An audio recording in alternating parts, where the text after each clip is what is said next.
მშვიდობის საქმიან ცხელდღეებში კიდევ უფრო საქმიან და იმედია უქმებზე კარგად დასვენებულზე Pirvelis მაყურებლებს მოგესალმებით.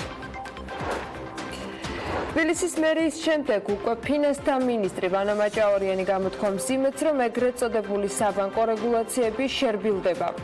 Forbes გვერდში სტუმრობისას ფინანსთა მინისტრმა თავისთავად ოქროსიასთან დაკავშირებითაც ისაუბრა. მინისტრი ამბობს, რომ შეიძლება ბიზნესისათვის ცვლილებაზე 2 თვით ადრე რომ ეთქვათ, უმჯობესი ყოფილიყო. მისივე თქმით, ოქროსის შეღავათების გაუქმების მთავარი მიზანი ბიზნესისათვის თანაბარი შესაძლებლობების მიცემაში მდგომარეობს.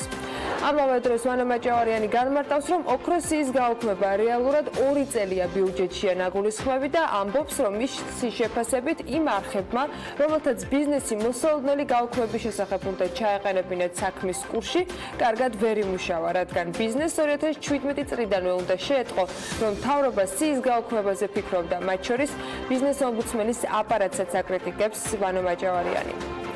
კვირას ეთერში სტუმრობამდე გასული კვირის მიწურულის დატვირთული ჰქონდა ფინანსთა მინისტრს მაჭაორიანმა პარასკევს ხელი გერმანიის რეკონსტრუქციის საკრედიტო ბანკთან ფინანსურ ხელშეკრულებას მოაწერა. ამ შეთანხმებით გერმანიის მთავრობის მიერ ენერგეტიკის სექტორის ღია პროგრამის ფარგლებში გამოყოფილი 100 მილიონი ევროს ოდენობით ფინანსური რესურსი ქვეყნის ერთ-ერთი სტრატეგიული მიმართულების ელექტროგადამცემი ქსელის გაფართოებას და ენერგეტიკული სისტემის გაძლიერებისაკენ იქნება მიმართული. პრემიერი დალასის სავაჭრო პალატას მოუწოდებს ისარგებლონ საქართველოს საინვესტიციო შესაძლებლობებით. მამუკა პახტაძის განცხადებით, საქართველოს პოტენციალი გახდეს რეგიონში ეკონომიკური, სატრანსპორტო და ლოგისტიკური ჰაბი აღიარებულია შეერთებული შტატების მიერ. აზერბაიჯანული ავიაკომპანია Buta Airways-ი კი თბილისის მიმართულებით რეგულარული ფრენების სიხშირეს ზრდის. სოფლიო ბანკმა საქართველოს მელიორაციის სატრანსპორტო საშუალებები გადასცა. გარემოს დაცვისა და სოფლის მეურნეობის სამინისტროს საქართველოს მელიორაციის 2015 წლიდან სოფლიო ბანკის დაფინანსებით, როგორც სამელიორაციო ინფრასტრუქტურის რეაბილიტაციის, ისე ტექნიკური აღჭურვილობის უზრუნველყოფისათვის 45 მილიონი ამერიკული დოლარის პროექტებს ახორციელებს. კობულეთში 200 მილიონი ლარის ღირებულების 5 ვარსკვლავიან დასასვენებელ კომპლექსში შესაძლოა ინვესტორმა ამერიკული კაზინო ლას-ვეგასის ნაცვლად ერთ-ერთი ჩინური ბრენდი შემოიყვანოს. ხვანჭკარას ადგილწარმოშობის ნაცვლად წარმოების დაწყება შესაძლოა გადავადეს, როგორც მინისტრი განმარტავს, მისი უწყება საკითხზე მუშაობს, ინიციატივის სავარაუდო გადავადების დრო კი 1 წელია. ლარში ფასდატების წესის დარღვევის გამო ჯამში 77,000 ლარის ჯარიმაა გამოწერილი 2017 წლის 1 ივლისიდან 2019 წლის 1 ივნისამდე პერიოდში ლარით ფასის მითითების დარღვევის 801 შემთხვევაა აღრიცხული. აქედან სანქციის სახით გაფრთხილება 726 შემთხვევაში გამოიყენეს, ხოლო ფულადი ჯარიმა 62 პირს დაეკისრა. 2018 წელს ყველა სასურსათო პროდუქტი გაძვირებულია გარდა შაქრის, მაკარონის, ვაშლის და კომბოსტოსი. საარსებო მინიმუმი 5 ლარი და 10 თეთრით განისაზღვრა და გაიზარდა და 190 ლარი და 10 თეთრი გახდა. ტურიზმის ეროვნულმა ადმინისტრაციამ კი მსოფლიოში ერთ-ერთ ყველაზე გავლენიან ტელეარხზე CNN-ზე სარეკლამო კამპანია დაიწყო, რომელიც წლის ბოლომდე გაგრძელდება.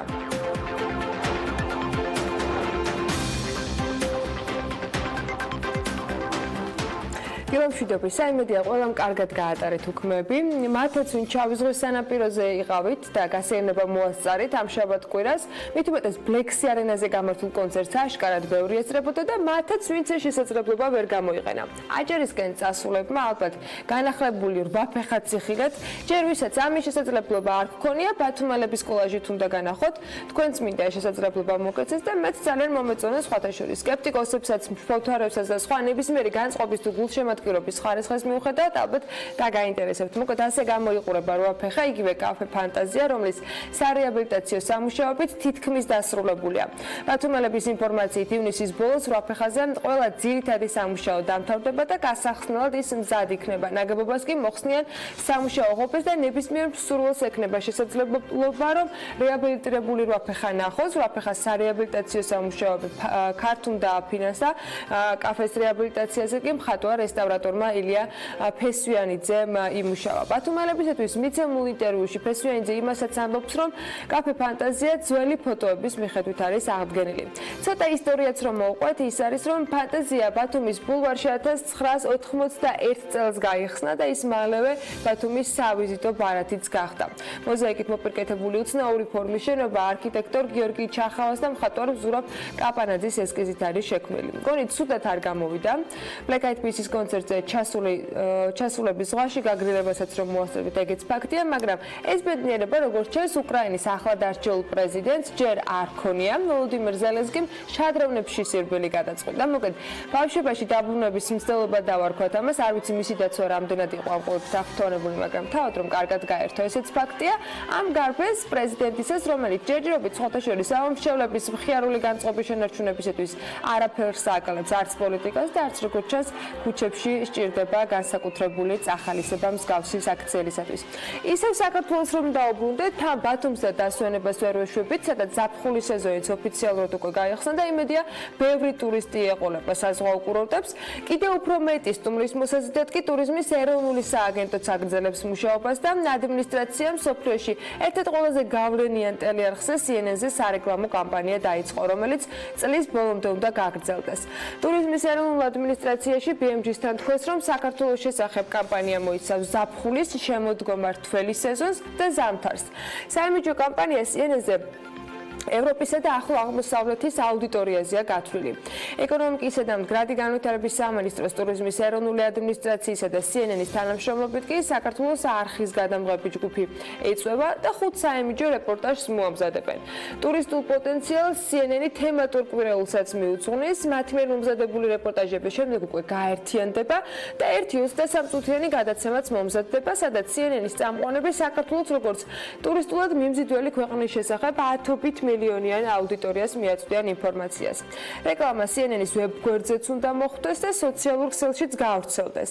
ამ კამპანიის ფარგლებში საქართველოს შესახებ CNN Travel-ზე თემატური გვერდიც მომზადდება და ასე შემდეგ. მოკლედ, ძალიან ბევრი მიმართულებით არის დაგეგმილი აქტივობა, მათ შორის ვებგვერდებზე CNN.com, CNN International, CNN ბიზნესი, Great Big Story განთავსდება საქართველოს შესახებ სარეკლამო ბანერები და CNN-ის სოციალურ მედია პლატფორმაზეც განთავსდება საქართველოს შესახებ მომზადებული ორი რეპორტაჟი სათაურით Take Me There.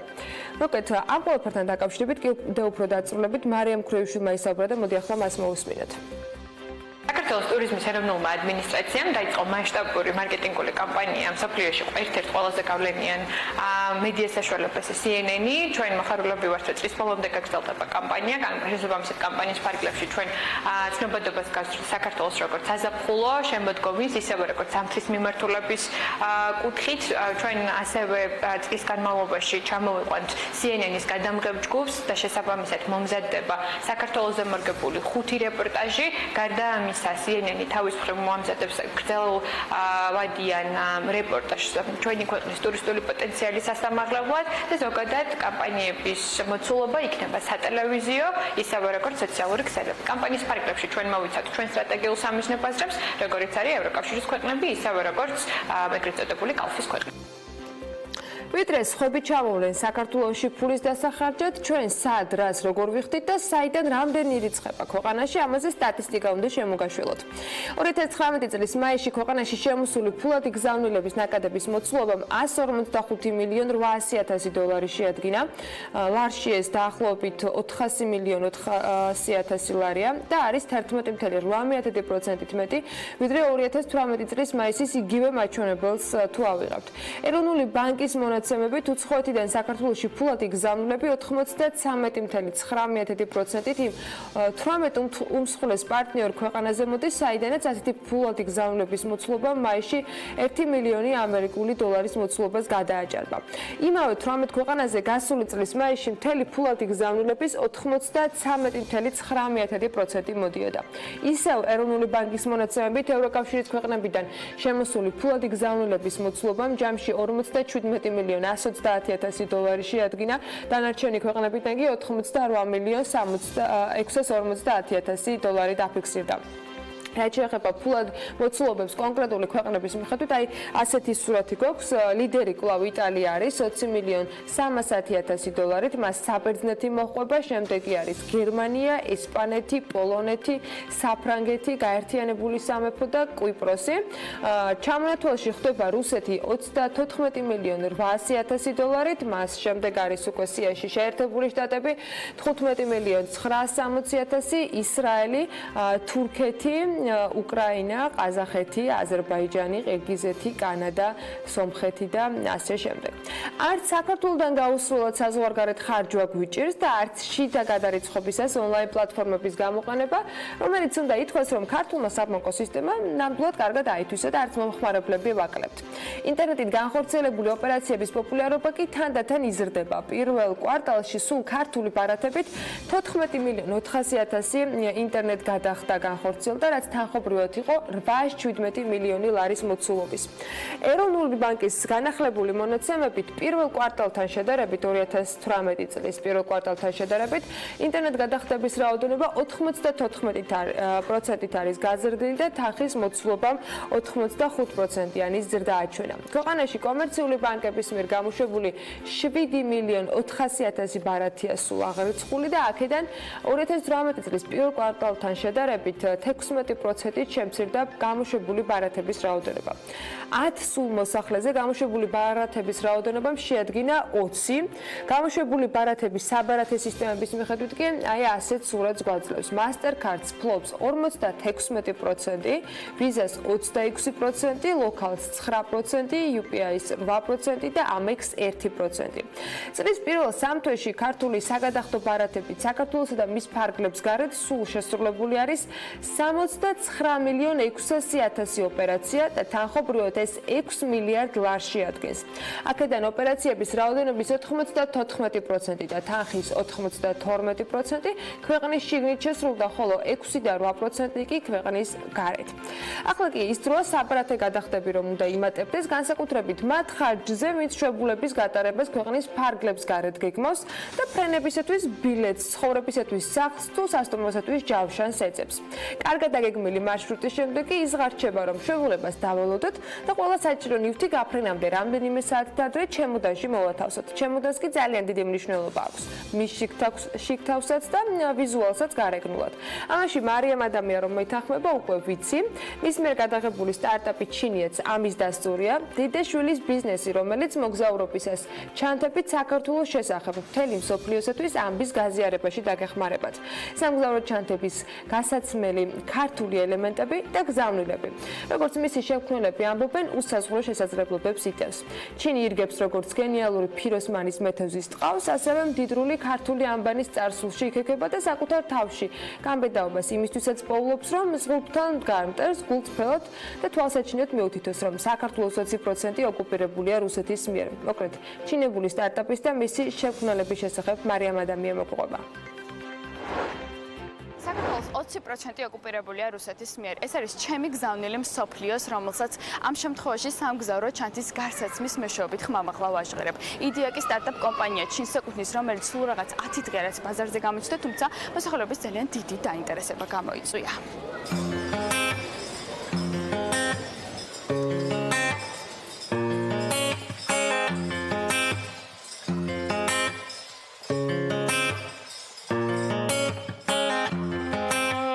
ყველაფერი ფიქრით იწყება, იბადება იდეა, იხატება ესკიზი და იქმნება პროდუქტი, რომელიც წარმოსახვაში წლების განმავლობაში მუშავდებოდა. ეს წარმატებისკენ გადადგმული პირველი ნაბიჯებია, თუმცა ამ პროცესებში მთავარ როლს რწმენ ეთამაშებს. ანუ როცა დაიჯერებ, რომ შეძლებ, სწორედ მაშინ გამოდის ყველაფერი.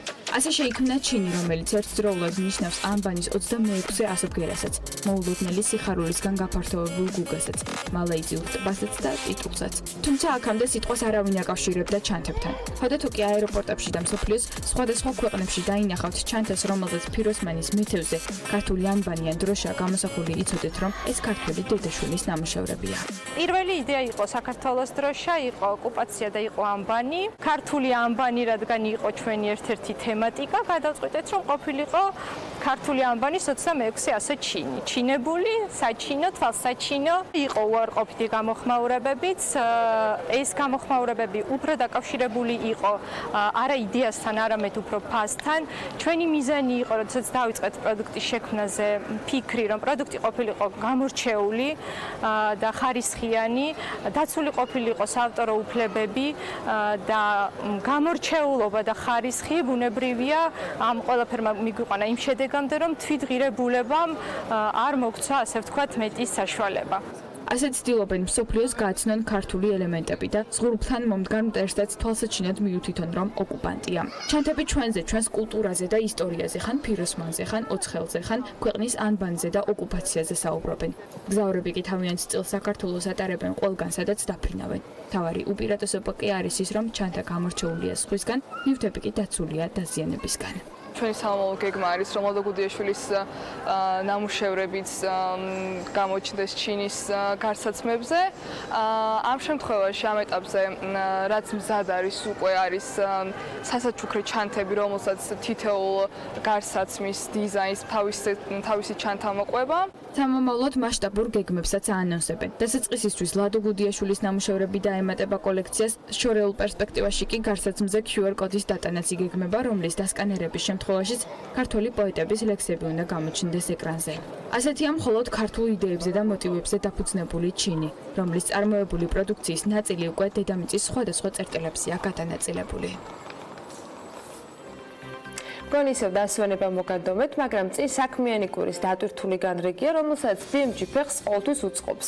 საშრომი გუნდის წევრებს არასოდეს აკლიათ და არც შაბათ კვირას, მაინც დასვენებას ზოგიერთები ვახერხებთ კიდეც, თუმცა დროებით სულ რამდენიმე საათში კი ბექა ბაციკაძე დილის ეთერში შემოგვერთება და მისი სამუშაო კვირაც სწორედ საქმიანი დილიდან დაიწყება, მაგრამ არც პარასკევს ვასვენებთ ხოლმე, როცა დღის მეორე ნახევარში მას თავისუფალი დრო აქვს. გასული კვირის ბოლოს BIA-ს გუნდის წევრებს, როგორც ხდება ხოლმე, ვესტუმრეთ ჩვენს ერთ-ერთ მეგობარს, ვიზიტი რა თქმა უნდა ამ შემთხვევაში საქმიანი იყო, ეს წევრი კი თქვენთვის კარგად ნაცნობი ბექა ბაციკაძეა. ამ შემთხვევაში მთავარ როლში სულ სხვა ბაციკაძე აღმოჩნდა. Dream 3 ასე ქვია ახალ მცირე ბიზნესს, რომელიც ოლეგ ბაციკაძემ წამოიწყო. მიხვდით ალბათ საუბარი ბექას მამაზეა, რომელიც თავის მომხმარებლებს სხვადასხვა ხის დეკორატიულ ნივთებს თავაზობს. აი თუ როგორ ამას უკვე ანუკა ჯოხაძე მოგოყობა. BIA-ს გუნდი ყოველდღიურად სხვადასხვა საინტერესო პერსონებს გაცნობდა გიყვებათ მათ ბიზნეს საქმიანობაზე. ერთ-ერთმა საინტერესო ისტორია ამჯერად ბეჟანიშვილის ქუჩამდე მოგუყვანა. ბეჟანიშვილის ქუჩაზე კი ვინ თუ არა ბექა ბაციკაძე აუცილებლად უნდა გაგვახსენდეს. ბექამ არ იცის რომ ჩვენ მოვედით, მაგრამ როგორც თუ მანქანას დაუჯერებთ, ბექა სახლში უნდა იყოს, ამას კი Forbes-ი და ბიზნეს მედია საქართველოს ლოგოც მოწმობს. ეხლა კი დროა მე მგონი ბექას დავურეკოთ.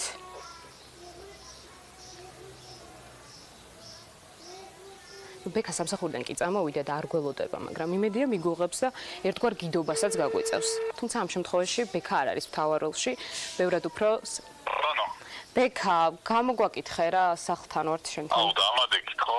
არა, ისამოვედით სტუმრად. როგორც ვამბობდი, ამ შემთხვევაში ბექა არ არის მთავარ როლში, არანაკლებ საინტერესო ადამიანთან მოვედით, რომელმაც თავისი ისტორია უნდა მოგუყვეს და რომელიც აუცილებლად, რა თქმა უნდა, ბიზნესს უკავშირდება. გამარჯობა. გამარჯობა, არ გველოდი? არა. დილით ხო გამოგიშვით სამსახურიდან? პარასკევით ვისვენებ საქმიანი დილის შემდეგ. ბიზნეს მედია საქართველოს არაზოს არის ვენებს. ელენე როგორ ხარ? ვიცი, წარმატების საიდუმლოც ეგაა. წავედით? წავედი. ელენე გამიწევს გიდობას დარწმუნებული ვარ. ელენე კი ხარ. წავედით? ინტერნეტში იყო ბევრი ბარბის სახლები და ერთხელ მოძებნა ლამაზი ბარბის სახლი და ბაბუას ვთხოვე და გამიკეთა ესეთი ბარბის სახლი. მე ვთხოვე ტახტი რომ გააკეთებინა და გამიკეთა. მე ძალიან მინდოდა კიდე საწოლი, ისიც გამიკეთა ძალიან ლამაზად. მე ყველაზე ძალიან მინდოდა რომ კიბე გააკეთებინა რა და ისიც გამიკეთა. მართლა ეგრე იყო საკითხი, რომ ელენეს რაღაც სახლი მოეწონა, მოკლედ ბაბუ აკეთებდა ხოლმე რა, ძალიან უყვარს ცხეზე მუშაობა და შემდეგ რაღაცა თავისი თხან ინტერნეტში თავადაც ეძებდა და დაიწყეს ერთად მოკლედ ამ სახლის კეთება. მე გადავწყვიტეთ, რომ უთხარით ან მამასაც, რომ მეთქი რაღაცა იქნებ რაღაც ბიზნეს სახე მისცე, ჩემი ბაბუა ანუ ძალიან კარგად მუშაობდა ხეზე და ალბათ გენეტიკურადაც თაობი და თაობა. ხო, რა მე რა გითხრათ, ხა მე არა. შენ არ გიცდი? მე არ მიცდი, აკი ვცადე 1-2 ჯერ, მაგრამ მე მივხვდი რომ არ უნდა მეცადე ხა. ხელოვნებასთან ცოტა შორს ვარ. უქცია დავარქვი ნატრიცხე და dream tree გამოვიდა იდეაში ლათინურად. მე ეხლა დაიწყო მუშაობა ერთ-ერთ მაღაზიასთან, სადაც კონკრეტულ ნივთებს ამზადებს, რაც მათ ჭირდება. აკეთ ნახოთ რა პროცესია, რაღაც დიდი გამოწვევებიც არ არის, ერთი ადამიანი მუშაობს შესაბამისად ის ანადგარებიც რაც ჭირდება აქვს და ამის გაფართოება ჯერ არ გვიფიქრია, მაგრამ ალბათ მაგის დროს მოვა. მგონი დროა რომ უკვე მთავარ შემოქმედთან გადავიდეთ და უკვე უშუალოდ პროცესი ვნახოთ როგორ სამუშაო პროცესში. მე ვერ დავეხმარები, იმიტომ რომ არ მინდა რომ სიუჟეტისთვის დავეხმარო, ამიტომ მე რასაც ვაკეთებ, მოგიყევით, მოკლედ ჩემი საქმეა დისტრიბუცია. სია, რომელსაც მაწვდის და შემდეგ მე ამ სიის მიხედვით მიყოლი და პედულობ. გადავიდეთ სახელოსნოში. სალამი ახალგაზრდებს, სალამი, ეს რა კარგი სტუმრები ყოლია, გამოდივოთ ბავშვებო. როგორ ძანდებით? თავად როგორ ახალგაზრდებო. ეხლა უნდა მოგუყვეთ დაწვრილებით თქვენი პატარა ბიზნესის შესახებ. რომელსაც ბიზნესის სახელი ბიზნესის ამოგახსენე, მაგრამ ეხლა დილა უთენია მივიღე შვილიშვილის შეკვეთა გაჩვენებთ, რა პატარა კრესტოზე მოუტყდა ფეხი. და იმას უკეთებ რა. აქტიურად მუშაობ ელენე შეპატები. ნუ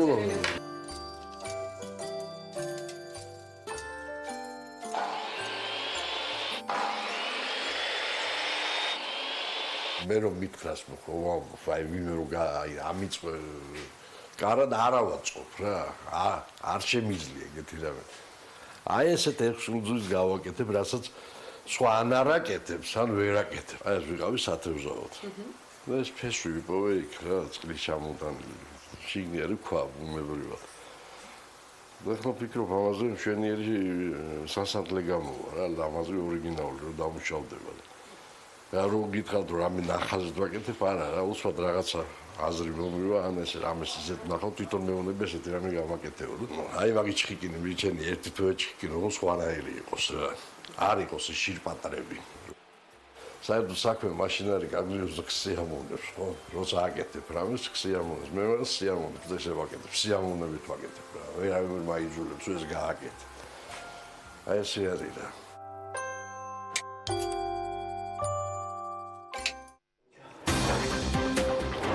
საქსტატის გაანგარიშებით 5-სულიანი ოჯახის საარსებო მინიმუმი თვეში 378 ლარი და 90 თეთრია.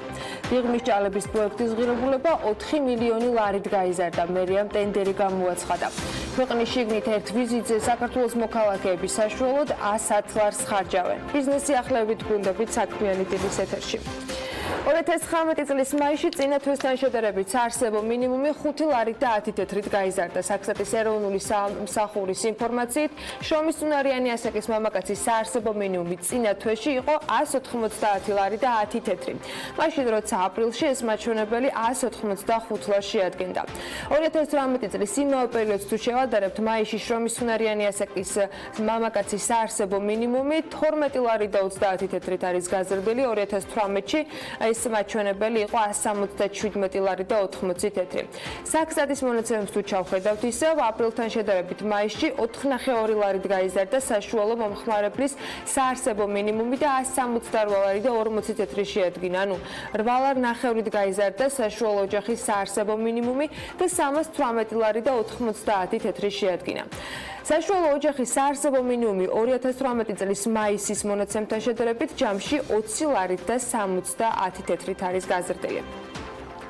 სტატისტიკის ეროვნული სამსახურის ინფორმაციების მიხედვით 2017 წელთან შედარებით ყველა სარსურსათო პროდუქტის საშუალო წლიური ფასი გაზრდილია, თუმცა არის გამონაკლისებიც, რომელთა ფასიც პირიქით შემცირდა ან არ შეცვლილა. ეს პროდუქტებია შაქარი, მაკარონი, ვაშლი და კომბოსტო. ამათგან შაქრის, ვაშლის და მაკარონის ფასი 2018 წელს წინა წელთან შედარებით შემცირებულია. კერძოდ, 1 კილოგრამი შაქარი 2018-ში თუ ლარი და 77 ღირდა, 2017-ში 2 ლარი და 13 თეთრად იყო შეფასებული. მაკარონის საშუალო ფასი 3 ლარი და 79 თეთრიდან 3 ლარი და 55 თეთრამდეა შემცირებული. 1 კილოგრამი ვაშლის ფასი კი 2 ლარი და 16 თეთრი იყო გასულ წელს, 2017-ში კი 2 ლარი და 33 თეთრი შეადგინა.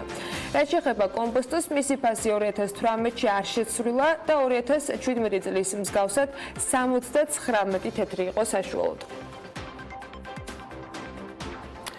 ხელვაჩაურის მუნიციპალიტეტის სოფელ განახლებაში კი ადგილობრივებმა საპროტესტო აქცია გამართეს. მოსახლეობის ნაწილი სოფელში ავტომობილების მეორადი ზეთის გადამამუშავებელი ქარხნის მშენებლობას ეწინააღმდეგება, რომელსაც ერთ-ერთი თურქული კომპანია გეგმავს. აქციის მონაწილეები ამბობენ, რომ დასახლებულ ადგილას მსგავსი ქარხნის მშენებლობა გარემოს და ადამიანის ჯანმრთელობას საფრთხე შეუქმნის.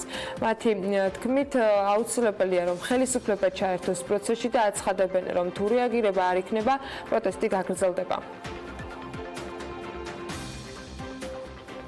ბიზნესის სამინისტროს შემოსავლების სამსახურის საგადასახადო მონიტორინგის დეპარტამენტის თანამშრომლებმა კი განხორციელებული მიმდინარე კონტროლის ღონისძიებების შედეგად აქციზური მარკის სავალდებულო ნიშანდებას დაქვემდებარებული აქციზური საქონლის წარმოების და მიწოდების წესების დარღვევის ფაქტები გამოავლინეს. კერძოდ, თბილისის ზღვის პლაზა შპს ევროაზია ინტერნეშნალ გრუპის ეკონომიკური საქმიანობის ფაქტობრივად განხორციელების ადგილზე ჩატარებული დათვალიერების პროცედურის შემდეგ საგადასახადო მონიტორინგის დეპარტამენტმა თანამშრომლებმა აქციზური მარკის სავალდებულო ნიშანდებას დაქვემდებარებული საგონელი სიგარეტი 2620 ციგარი და ალკოჰოლური სასმელი 18 ლიტრი აღმოაჩინეს. ამ საქონლის ჯამურმა ღირებულებამ კი 2137.5 ლარი შეადგინა.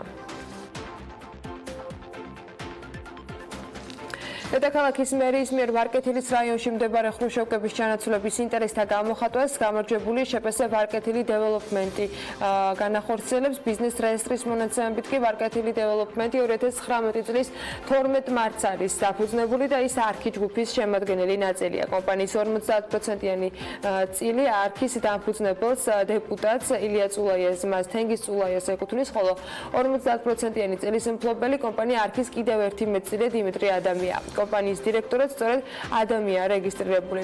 თბილისის მერიამ ვარკეთილში მესამე მასივში ავარიული კორპუსების ეგრეთ წოდებული ხრუშოვკების ჩანაცვლების პროექტის განსახორციელებლად ინტერესთა გამოხატვა რამდენჯერმე გამოაცხადა და ამ კონკურსში კი დეველოპერული სექტორის აქტივობა მაღალი არ ყოფილა. საბოლოო ინტერესთა გამოხატვაში კი ვარკეთილის დეველოპმენტმა გაიმარჯვა და სწორედ ამ კომპანიის დახმარებით მოხდება ხრუშოვკების ჩანაცვლების პროექტის განხორციელება. თბილისის მერიამ დიღმის ჭალების პარკის მოწყობისათვის სახელმწიფო შესყიდვა გამოაცხადა. პარკის და გამწვანებული ტერიტორიის მოწყობისათვის 14,800,000 ლარია გამოყოფილი. ტენდერში წინადადებების მიღება 28 ივნისს დაიწყება და ის 3 ივლისამდე გაგრძელდება. სამშენებლო სამუშაოები ხელშეკრულების გაფორმებიდან არაუგვიანეს 480 კალენდარულ დღეში უნდა დასრულდეს, ხოლო დენდროლოგიური ნაწილის მიწოდების ვადა არაუგვიანეს 2020 წლის 30 ნოემბრით არის განსაზღვრული. შესყიდვების დეპარტამენტს 2014 წლის 1 იანვრიდან უნდა გააჩენდეს არანაკლებ შესყიდვის სავარაუდო ღირებულების 70% საერთო სამშენებლო სამუშაოების, მათ შორის ნაპირსამაგრის სამუშაოების შესრულების გამოცდილება.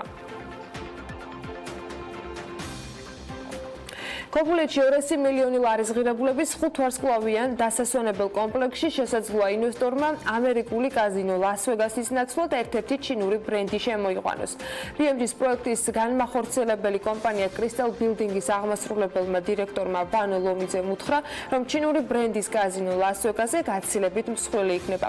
მისივე თქმით, 5 ვარსკვლავიან დასასვენებელ კომპლექსში ფრანგულ კაბარე მულენ რუშს და ლიდოს შორის შემოსვლაზე კვლავ კონკურენცია გრძელდება. ქობულეთში 200 მილიონი ლარის ღირებულების 5 ვარსკვლავიანი დასასვენებელი კომპლექსის მართვაში ფრანგული კომპანია აკორ ჯგუფი შევიდა, რომელიც საქართველოში პირველ სოფიტელის ბრენდს შემოიყვანს. თუშეთში სასტუმრო სამზეო ამ წლის ივლისში გაიხსნება. ამასთან დაკავშირებით ბიზნეს პრეს ნიუსთან რედიქ ჯგუფის დამფუძნებელმა ლაშა პაპაშვილმა ისაუბრა. ბიზნესმენი ამბობს, რომ რეგიონში ეს იქნება ყველაზე დიდი კომპლექსი, რომელიც მთის ტურიზმის განვითარებას ხელს მნიშვნელოვნად შეუწყობს. პაპაშვილი სწორედ ამ უკანასკნელის განუყოფელ ნაწილად მიიჩნევს, მათ შორის გუდის ყველის წარმოებასაც, რომელიც ბიზნესმენმა გასული წლის ბოლოს დაიწყო. მისი თქმით, გუდის ყველის წარმოება და პროცესში ჩართულობა ტურისტების დიდ ინტერესს იწვევს. მასთან პროდუქტი იმდენად მოთხოვნადია, რომ ადგილობრივ ბაზარზე 3 დღეში 5 ტონა გუდის ყველი გაიყიდა. პაპაშვილი აღნიშნავს, რომ სასტუმრო გუდის ყველის წარმოება და მთის ტურიზმი ის მნიშვნელოვანი მიმართულებებია, რაც თუშეთისათვის პერსპექტიულია და ამასთან ძველი ტრადიციების გაგრძელებაც გეგმავს ამ ფორმით. რეალურად 2 წელია ეს ბიუჯეტი იყო ნაგულისხმევი, განაცხადა ოქროს სიის შეღავათების გაუქმებასთან დაკავშირებით Forbes-ის კვირის ეთერში საქართველოს ფინანსთა მინისტრმა ივანე მაჭავარიანმა და აღნიშნა, რომ მისი შეფასებით იმ არხებმა, რომელთაც ბიზნესი მოსალოდნელი გაუქმების შესახებ უნდა ჩაეყენებინა საქმის კურსში, კარგად ვერ იმუშავა, რადგან ბიზნეს 2017 წლიდანვე უნდა შეეტყო, რომ მთავრობა სიის გაუქმებაზე ფიქრობდა. მათ შორის მაჭავარიანი ბიზნეს ომბუდსმენის აპარატსაც აკრიტიკებს. მინისტრი ამბობს, რომ ის არხები და ის პლატფორმები, საიდანაც დისკუსია უნდა ხდებოდეს, მათ ვერ მოახერხეს ბიზნესის ინფორმირება. იგივე ვალდებულება სხვათა შორის ჩვენ 2018 წელსაც ჰქონდა ბიუჯეტში და 2018 წლის ბიუჯეტშიც იყო გათვალისწინებული ამ სიის გაუქმება. ეს პლატფორმები და ეს არხები კი აბსოლუტურად ინერტული და უმოქმედო აღმოჩნდნენ. და იცით რატომ? ჩვენთან როგორც არის მიჩვეული, მინისტრს უნდა შეხვდნენ და დაელაპარაკონ და სწორედ ამასთან დაკავშირებით არსებობს მოთხოვნა, ამბობს მაჭავარიანი. საავტო ფონდის დოკუმენტი კი, რომელზეც მან ისაუბრა საერთაშორისო საავტო ფონდის მიერ 2017 წლის აპრილში გამოქვეყნებული ანგარიშია, სადაც ნათქვამია, რომ მთავრობა საკუთარი გადაწყვეტილებით ოქროს სიის ბენეფიტების გაუქმებას გეგმავდა.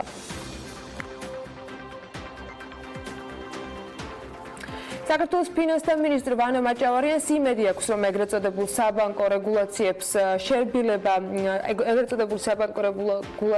შერბილდება. მისი თქმით, გადაწყვეტილების мотиваცია ის იყო, რომ ქართული ფინანსური სისტემა უფრო დაცული ყოფილიყო. თუმცა მაჭავარიანი ამბობს, რომ ამ რეგულაციით ეროვნულმა ბანკმა ქართულ ფინანსურ სისტემას ჯავშანი დაადო. იმგვარი ჯავშანი, რომლის ადეკვატური კალიბრის ყუმბარებიც აქ არ ცვივა, შესაბამისად ზედმეტი დაცულობა და დიდი ჯავშანი გამოვიდა. უბრალოდ ეს უფრო ხარჯიანი და უფრო მძიმე სატარებელია.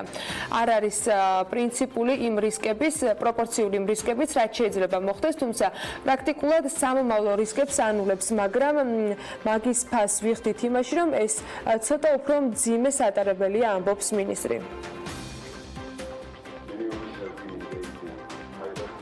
ამერიკის შეერთებული შტატების დემოკრატიული პარტიის ერთ-ერთმა საპრეზიდენტო კანდიდატმა ელიზაბეთ უორენმა კი ახალი ინიციატივა გააჟღერა, რომელიც არც მეტი არც ნაკლები 42 მილიონის სტუდენტებისათვის სხის გაუქმებას გულისხმობს. ინიციატივა ჯამში რამდენიმე $100 მილიარდ მოითხოვს და მისი გუნდი მზად არის კონგრესს ეს იდეა ოფიციალურად წარუდგინოს. რა იყო მისი ინსპირაცია, ამას ნამდვილად ვერ გეტყვით, თუმცა ჩვენი ჟურნალისტი ლევან ტაღიაშვილი მოგიყვება თვალების ჩამოწერის ამერიკულ ვერსიაზე. ამერიკის შეერთებული შტატების საპრეზიდენტო არჩევნების ერთ-ერთი კანდიდატი. მასაჩუსეტსის შტატის სენატორი ელიზაბეთ უორენი ახალი ინიციატივით გამოდის. უორენის ოფისმა უკვე ოფიციალურად განაცხადა, რომ დემოკრატიული პარტიის სენატორი კონგრესს სტუდენტური სესხების ჩამოწერას შესთავაზებს. სესხის მოცულობის ზრდა ქვეყანას რამდენიმე წელი აწუხებს და Forbes-ის მონაცემებით მან უკვე გადააჭარბა $1.5 ტრილიონი. ელიზაბეთ უორენი 42 მილიონი ამერიკელისთვის $50,000-მდე არსებული სესხის განულებას აპირებს, რაც ჯამში ქვეყანას დაახლოებით $640 მილიარდი დაუძდება. საინტერესოა, რითი აპირებს ელიზაბეთ უორენი ბიუჯეტისთვის ამ დანაკლისის ანაზღაურებას, რადგან ახალი საგადასახადო რეფორმის შემდეგ ბიუჯეტის დეფიციტი უკვე $729 მილიარდ გადასცდა. როგორც ქალი საპრეზიდენტო კანდიდატი ამბობს, მისი დაფარვა ახალი საგადასახადო რეფორმით მოხდება, რომელიც ულტრამილიონერების გადასახადით ცნობილი. უორენის საპრეზიდენტო პროგრამაში ვკითხულობთ, რომ იმ ადამიანებს, ვისი აქტივებიც $50 მილიონ აღემატება, დამატებით 2%-ის გადასახადის გადახდა მოუწევთ. იმ შემთხვევაში კი თუ თქვენი ქონება $1 მილიარდ გადააჭარბებს, გადასახადების 3%-ული პუნქტით მოგემატებათ. როგორც Fox ბიზნესი წერს, ჯერჯერობით უცნობია მოაქცეს თუ არა ერთი ქოლგის ქვეშ სენატორი ახალ საგადასახადო რეფორმასა და სტუდენტებისთვის სესხის განულების პროგრამას. ექსპერტების გამოთვლებით არსებული საგადასახადო მოდელი ბიუჯეტის შემოსავალს 10 წლის განმავლობაში $2.750 მილიარდით გაზრდის და ჯამში მოსახლეობის 0.1%-ს, ანუ 75,000 ოჯახს შეეხება. რთულია მის განსაზღვრა იხილავს თუ არა სენატორის ინიციატივა მზის შუბს, თუმცა თავად ფაქტი ცალსახად საინტერესო მოვლენაა. რაც შეეხება მის რეიტინგს, დემოკრატიულ პარტიაში ის ბაიდენისა და სანდერსის შემდეგ მესამე პოზიციაზეა 11%-იანი მხარდაჭერით. იმ შემთხვევაში თუ კონგრესი ინიციატივას დააკმაყოფილებს 42 მილიონ სტუდენტს, რომელთა შემოსავალი წელიწადში $100,000 არ აღემატება, სესხის გადახდა აღარ მოუწევს. კიდევ არის უკვე ამინდის პროგნოზი გავიგოთ. გარემოს ეროვნული სააგენტო გვატყობინებს, რომ ამინდი განპირობებული იქნება ამიერკავკასიის ჩრდილოეთიდან მოქმედი შედარებით გრილი და სამხრეთიდან გადმონაცვლებული ცხელი ჰაერის მასების ურთიერთქმედებით. პროგრამშობით ღრუბლიანობის მომატება მოსალოდნელი ზოგან იქნება ხანმოკლე წვიმა და ელჭექი, აღმოსავლეთ საქართველოში კი შესაძლოა იყოს სეტყვა, ზოგან იქნოლებს ცვალებადი მიმართულების ქარი. სოხუმში 31 გრადუსიან ავარაუდები, ბათუმში 29, ისევ როგორც ქობულეთში, 34 გრადუსი იქნება ქუთაისსა და ზუგდიდში, ანაკლიაში 31 გრადუსი დაფიქსირდება, ოზურგეთში 33, ონში ხანმოკლე წვიმას ელოდებიან ელჭექით და 31 გრადუსი არის მოსალოდნელი, ისევ როგორც ცხინვალში.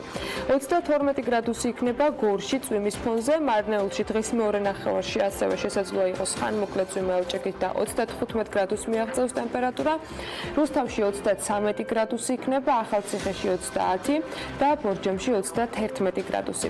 ვაკურიაში დღის მეორე ნახევარში ხანმოკლე წვიმა მოსალოდნელი და 26 გრადუსი მაქსიმალური ტემპერატურა, ახალქალაქში 25 გრადუსამდე გათბება ჰაერი და სტეფანწმინდაში 22 გრადუსი იქნება. თელავში კი 34 გრადუსს მიაღწევს ტემპერატურა. დედაქალაქს რაც შეეხება თბილისში დრო გამოშვებით ღრუბლიანობა მოიმატებს. დღის მეორე ნახევარში შესაძლოა იყოს ხანმოკლე წვიმა ელჭექით, იქროლებს ცვალებადი მიმართულების ქარი და მაქსიმალური ტემპერატურა თბილისში დღის განმავლობაში 36 გრადუსი იქნება. ეს ამინდი გულოვდება მთელი საქართველოს მასშტაბით 17 ივნისს და ძალიან საინტერესო საქმიანი დილის ეთერი გელოდებათ პირველი სარეკლამო პაუზის შემდეგ.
მიუხედავად გამკაცრებული კანონმდებლობისა, შემოწმებებისა და სხვა არაერთი შეზღუდვისა, რომელსაც სახელმწიფო შრომითი უსაფრთხოების დასაცავად ამუშავებს, კომპანიები ზოგჯერ კანონით დადგენილ წესებს მაინც არ ემორჩილებიან. დაზიანებისაგან და უბედური შემთხვევებისაგან დაცული ისედაც არავინ არ არის და მით უმეტეს თუ უსაფრთხოების ნორმები უქულებელყოფილია, რისკი იზრდება.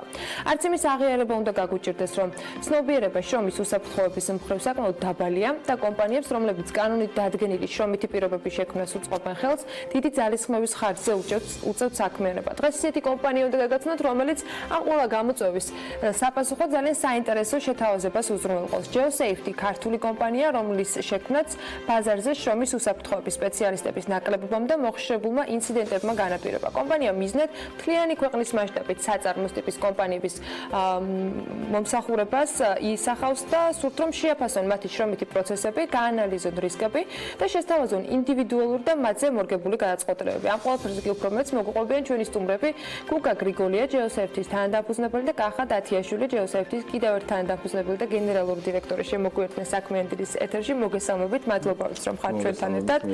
რას წარმოადგენს GeoSafety? მოდი დავიწყოთ გუგა შენგან. გამარჯობათ. ჩვენ შრომის უსაფრთხოების და ჯანმრთელობის დაცვის საკონსულტაციო კომპანია GeoSafety. ჩვენ თავაზობთ სრულ მომსახურებას შრომის უსაფრთხოების ეკონომიკური საქმიანობის ყველა სფეროს. იქნება ეს საწარმო, საბანკო, საგზაო თუ სხვა სივრცე. ანუ ჩვენი სპეციალისტები ներկავენ შრომის უსაფრთხოების სისტემას თითოეული ჩვენი კონტრაქტორი კომპანიისთვის. დღეს ზოგად სიტუაციაში შევაფასოთ, რამდენად მნიშვნელოვანი და საჭირო იყო ამ სერვისის შეთავაზება, ვიდრე დეტალებზე გადავალთ, აი კონკრეტულად რას მოიცავს ეს სერვისები, რა ხდება ბაზარზე, როგორ შეისწავლეთ და რატო გადაწყვეტთ, რომ ამ მიმართულებით კომპანია დაგიარსებინათ და გემუშავათ. დამეთანხმებით, რომ შრომის უსაფრთხოება დღესდღეობით ერთ-ერთი მთავარი გამოწვევაა ბიზნეს სექტორისთვის. ეს კი განპირობებულია იმით, რომ შრომის უსაფრთხოების სპეციალისტების და საკონსულტაციო კომპანიების დეფიციტია ბაზარზე. შესაბამისად, სხვადასხვა კომპანიებში ვერ ხდება შრომის უსაფრთხოების გამართული სისტემის ჩამოყალიბება.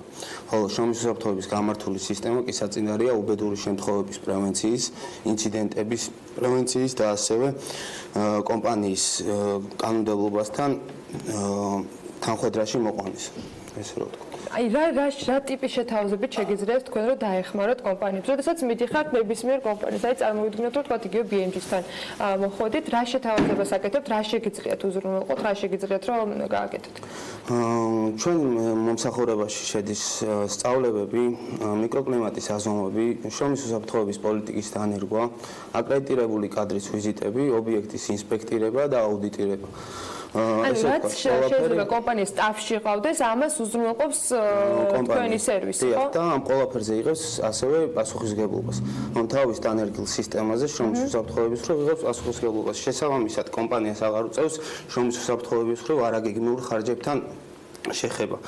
რამდენ ხანში ერთხელ დაგჭირდებათ ხოლმე თქვენ რომ მიხვიდეთ კომპანიაში და თქვათ განაახლოთ ინფორმაცია ან შეავოცოთ? გააჩნია სპეციფიკას, გააჩნია რისკებს და გააჩნია ობიექტის სიდიდეს და თქვათ დასაქმებული ხალხის რაოდენობას. ყველა ტიპის საქმიანობისთვის სხვადასხვანაირად არის საჭირო ვიზიტების და ინსპექტორების. თუ მაღალ რისკიან სამუშაოზე არის საუბარი, შესაბამისად განსხვავებული თქვათ მიდგომა გჭირდებათ? კი, რა თქმა უნდა, მეტი ყურადღება ჭირდება მძიმე მრეწველობას, მშენებლობას და ასე შემდეგ. შეიძლება იყოს აკრედიტირებული კადრის ჩართულობა ყოველდღიურ პროცესში, შეიძლება იყოს თქვათ კვირაში 3-ჯერ ვიზიტი, სრულიად საკმარისი იმისთვის, რომ შრომის უსაფრთხოების სისტემა იყოს გამართული.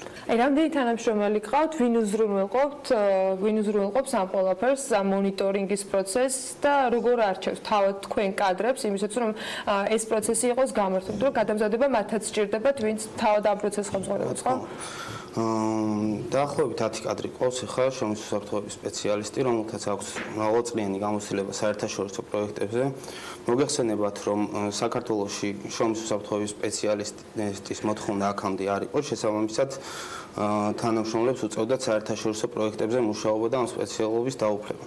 შემდგომ უკვე ჩვენ ინტენსიურად ვუტარებთ სწავლებებს ქართულ კანონმდებლობაზე და ვცდილობთ, რომ საერთაშორისო გამოცდილების კადრები მოვარგოთ ქართულ რეალობას. შემდეგ უკვე ისინი უზრუნველყოფენ კომპანიაში, სხვადასხვა კომპანიებში დანერგონ გამართული შრომის უსაფრთხოების სისტემა. რამდენად არის გუგა ბაზარზე მოთხოვნა ასეთი თქვათ სერვისის, იმიტომ რომ სექტემბრიდან კიდევ უფრო მეტს დაჭირდებათ ახალი რეგულაციები და კანონი ამოქმედება, მაგრამ დღევანდელი სიტუაციიდან გამომდინარე, რამდენად არიან კომპანიები, კერძო სექტორის წარმომადგენლები დაინტერესებულები, რომ ეს სერვისი მიიღონ? დღესდღეობით მოთხოვნა საკმაოდ დიდი არის და ჩვენ სულ რამდენიმე თვე არის, რაც ვარსებობთ, ასე ვთქვათ, დავასწრით და დაახლოებით უკვე 30-მდე კომპანიას ვიმსახურებით. რაც გამოწვეულია, რა თქმა უნდა, მოთხოვნით იმ ბაზარზე და იმ ცნობიერების ნაკლებობის გამო, რაც დღეს სუფევს, ასე რომ ვთქვათ. ეს არის ალბათ ჩვენიც და მათ შორის სახელმწიფოს ერთ-ერთი მიმართულება, თუ რატომ მუშაობთ ამ სფეროში და ეს ცნობიერების ამაღლება უშუალოდ ჩვენი პრიორიტეტი არის. ძირითადად გვიწევს ისეთ სამრეწველო საქმეებთან შეხება, როგორც არის ასე ვთქვათ, სამშენებლო საწარმო, საბანკო და ასე ვთქვათ, სხვა სფეროები, ასე ვთქვათ, ყველა სფეროს ვეხებით, მაგრამ და ვცდილობთ, ასე ვთქვათ, რომ ჩვენი სისტემა დავნეგოთ თითოეული კომპანიას. აი, როგორც სულთახნის წინ იყო გლოვოსთან, ხო, თქვენი შეთანხმება გაფორმებული, რას მოიცავს? აი, ასეთი ტიპის კომპანიისათვის რას ამონიტორინგებთ, რას ამოწმებთ, რა ფორმით ხდება ამ შემოწმების განხორციელება? კომპანია გლოვოსთვის, გლოვოს კურიერებისთვის შედგენილია სპეციალური ტრენინგ მასალა, რომელიც მოიცავს სატრანსპორტო უსაფრთხოების შესახებ სხვადასხვა თემატიკებს, რაც თავისთავად უზრუნველყოფს გლოვოს კურიერების ცნობიერების და კვალიფიკაციის ამაღლებას შრომის უსაფრთხოების მხრივ, რაც შეამცირებს რისკს უბედური შემთხვევებისა და ინციდენტების, რაც საკმაოდ მოხშირდა ბოლო პერიოდში. ამისთვის ყავს წამყვანი სპეციალისტები გამოყოფილი, რომელიც ინტენსიურად იზრუნებენ ახალი თემატიკების დანერგვაზეც, ამ მხრივ რა გამოწვევებიც არის სატრანსპორტო უსაფრთხოებაში და ასევე გაწერილი პროგრამით მიყვებიან, ესე ვთქვათ, მათ კვალიფიკაციის ამაღლებას. თქვენ პასუხისმგებლობას რამდენად იღებთ შემდეგ ამ ადამიანების, ვთქვათ, მორჩილებაზე გაწერილი რეგულაციებთან? რამდენად შეიძლება, რომ კომპანიასა და თქვენ შორის იყოს ეს შეთანხმება, რომ მათ შორის მონიტორინგი განახორციელოთ? თუ ეს მაინც კეთილნებაზე გადადის შემდეგ, ანუ დამქირავებელი აკეთებს ყველაფერს, თქვენი დახმარებით იმისთვის, რომ შრომის უსაფრთხოება იყოს დაცული, მაგრამ შემდეგ უკვე დასაქმებულზე არის ტვირთი იმის, რომ საკუთარი უსაფრთხოება უზრუნველყოს პირველ რიგში? გლოვოს შემთხვევაში ავიღოთ. მოდით, ერთ გარემოში არ უწევთ მუშაობა. ხო, თქვათ, სადაც არ შეიძლება, რომ თქვათ, ჯანსაღი სამუშაო გარემო შექმნას. თუ არის თქვათ, საწარმო, შეიძლება, რომ გავაკეთოთ კოლექტიური დაცვის საშუალებები, ინდივიდუალური დაცვის საშუალებები და რისკები მინიმუმამდე შევამციროთ და ის გარემო იყოს უსაფრთხო, თქვათ, თანამშრომლებს. თუმცა გლოვოსთვის რაც შეგვიძლია გავაკეთოთ, მაქსიმალური არის, რომ ის ინფორმაცია მივაწოდოთ, რაც მათ უნდა იცოდნენ და რისკების შესაფასებლად და იმის გასაგებად, თუ რა რისკი შეიძლება მათ ხის განმავლობაში დაემუქროთ, ხოლო ამ ჩვენი თავარი მიზანია, რომ ეს ცნობიერება გადავცეთ. ამის მონიტორინგს ჩვენ ფაქტიურად ვერ მოვახდენთ ვერანაირად გლოვოს შემთხვევაში. თუმცა სხვადასხვა ობიექტებზე შეგვიძლია რომ უსაფრთხო სამუშაო გარემოს შევქმნათ და რისკი იმისა, რომ მოხდეს ინციდენტი მინიმუმამდე დავიყვანოთ. რომელში ასაპირებთ, რა ფორმით მოხდება თქვენი კომპანიის განვითარება, როგორც ვახსენე, სექტორებიდან იქნება კიდევ უფრო აქტიურად, მათ შორის სახელმწიფოს მხრიდან მონიტორინგი განხორციელებული და ეს შეეხება ყველა საწარმო იქნება თუ ნებისმიერი სხვა მიმართულების კომპანიის საქმიანობის მონიტორინგი. ანუ რას გეგმავთ, როგორი არის ჯეოსეიფტის გეგმები? ჯეოსეიფტის მომსახურებები მორგებულია ყველა ეკონომიკური საქმიანობის სფეროზე. ეს არ არის მარტო მრეწველობა, მძიმე მრეწველობა, მშენებლობა, ანუ ჩვენი სერვისი მორგებულია ყველა სექტორისთვის. და ვაპირებთ, რომ შევთავაზოთ ყველა სექტორს აბსოლუტურად შრომის უსაფრთხოების სისტემის დანერგვა და ამ პროცესების გამართვა. ასევე ვაპირებთ საერთაშორისო აკრედიტაციის აღებას, ესე რომ ვთქვათ, და სატრენინგო მიმართულებების გაღრმავებას. რამდენად ვთქვათ ხარჯიანი არის კომპანიისათვის მსგავსი მომსახურება? იმის გათვალისწინებით, რომ მათ ვალდებულება უჩნდებათ რეალურად რამდენიმე თვეში, რომ ეს აუცილებლად უნდა იყოს ერთ-ერთი შემადგენელი ნაწილი ამ სამსახურის არსებობისა, მათ შეუძლიათ როგორც სტაფში ყავდეთ, ანუ ძირითადად ვთქვათ თანამშრომელთა ჩამონათვალში იყოს ამ მიმართულებით დასაქმებული ადამიანი და მეორე შეიძლება იქირავოს კომპანია, რომელიც ამ ყველაფერს უზრუნველყოფს. რა განსხვავება არის ამ მხრივ? მოგახსენებთ, ჩვენი მომსახურება, ვთქვათ, არ არის დიდ თანხებთან დაკავშირებული, განსხვავებულ თანხებთან, ესე რომ ვთქვათ. ეხლა წარმოიდგინეთ, შრომის უსაფრთხოების კადრების დეფიციტია, როგორც ვახსენე და ძალიან რთულია სპეციალისტის მოძიება, რომელიც უზრუნველყოფს ყველა ამ სისტემის და კანონმდებლობასთან კომპანიის საქმიანობის მორგებას. ამ შემთხვევაში ერთ პიროვნებას ევალება, რომ ჩაატაროს სწავლება, შექმნას შრომის უსაფრთხოების პოლიტიკა, გააკეთოს მიკროკლიმატის აზომვები, მოახდინოს ინსპექტირება, რისკების შეფასება და რისკებს გაუწიოს კონტროლი. ამეთანხმებით, რომ ერთი ადამიანისთვის საკმაოდ რთულია ყველა საქმის სრულყოფილად შესრულება. კვალიფიცირებული, რომელსაც უნდა ქონდეს შესაბამისი განათლება. რომელსაც უნდა ქონდეს შესაბამისი განათლება. თუმცა კომპანიის დაქირავების შემთხვევაში მას ემსახურება მთლიანი სამსახური შრომის უსაფრთხოების მხრივ, რომელთაც აქვს სხვადასხვა მოვალეობები გადანაწილებული. ამზომველი ჯგუფი ცალკე არის, ტრენინგ ჯგუფი ცალკე არის, ზედამხედველობა ცალკე არის და ასე შემდეგ. ამის გარდა კომპანია თავაზობს ანუ შრომის უსაფრთხოების საკონსულტაციო კომპანია თავაზობს სხვადასხვა კომპანიებს, რომ პასუხისმგებლობა აიღოს თავიანთ დანერგილ სისტემაზე. ეს კი გულისხმობს, რომ უკვე დამსაქმებელს აღარ აქვს პრობლემა არაგეგმიური ხარჯების შრომის უსაფრთხოების მხრივ და არ დარდობს იმაზე, თუ რა სანქცია შეიძლება მიიღოს მომავალში, ან რა დავა შეიძლება წარმოიქმნას ამ მხრივ. რა პრობლემა დადგეს. დარწმუნებული ძალიან ბევრს დაინტერესებს ეს მომსახურება, მით უმეტეს არაერთხელ ვახსენე, რომ ვალდებულება ამ მხრივ თითქმის ყველა კომპანიას უჩნდება, თითქმის არა ყველა კომპანიას უჩნდება და თუნდაც იმის გამო, რომ შემდეგ აერიდონ თავიდან ის ჯარიმები, რომელიც კანონმდებლობთ არის გათვალისწინებული. მე წარმატებას გისურვებ და დარწმუნებული ვარ, რომ კიდევ უფრო აქტიურად იქნება ჯეოსეიფტი სხვადასხვა კომპანიაში წარმოდგენილი უახლოეს მომავალში და მადლობა იმისთვის, რომ ვიყავით ჩვენთან ერთად და ჩვენს მაყურებელს მივაწოდეთ ეს ინფორმაცია. გოგა გრიგოლია, ჯეოსეიფტის თანადამფუძნებელს და კახა დათიაშვილს, ჯეოსეიფტის ერთ-ერთის თანადამფუძნებელს და გენერალურ დირექტორს ვასწავლობთ საქმიანი დილის ეთერში. კიდევ ერთი სტარტაპის ამბავი გვაქვს თქვენთვის. შენია G, ასე ქვია დამწყებ ბიზნესს, რომელიც დაგეხმარება თქვენი შვილისათვის ექსკლუზიური წიგნის შექმნად. ამ შესაძლებლობას კი რამდენიმე პლუსი აქვს სენტიმენტებთან ერთად ბავშვების დახმარებით და საგანგებოდ მათთვის შექმნილი წიგნები თქვენს შვილებს წიგნთან კიდევ უფრო დაახლოებს. როგორია შენია G-ის ისტორიის ამბავი და იმაზე, როგორ შეგიძლიათ თქვენი შვილი საყვარელ ცხოველთან, სათამაშოსთან, ამ პერსონაჟთან ერთად წიგნის ერთ-ერთი გმირი გახადოთ, ლევან თაღიაშვილი მოგიყვებათ. წარმოიდგინეთ, რომ თქვენი შვილი სწორედ ამ ზღაპრის მთავარი გმირია. ხავს საყვარელი ცხოველი და ძილის წინ, ან უბრალოდ თავისუფალ დროს სწორედ ამ ნაწარმოებს კითხულობს.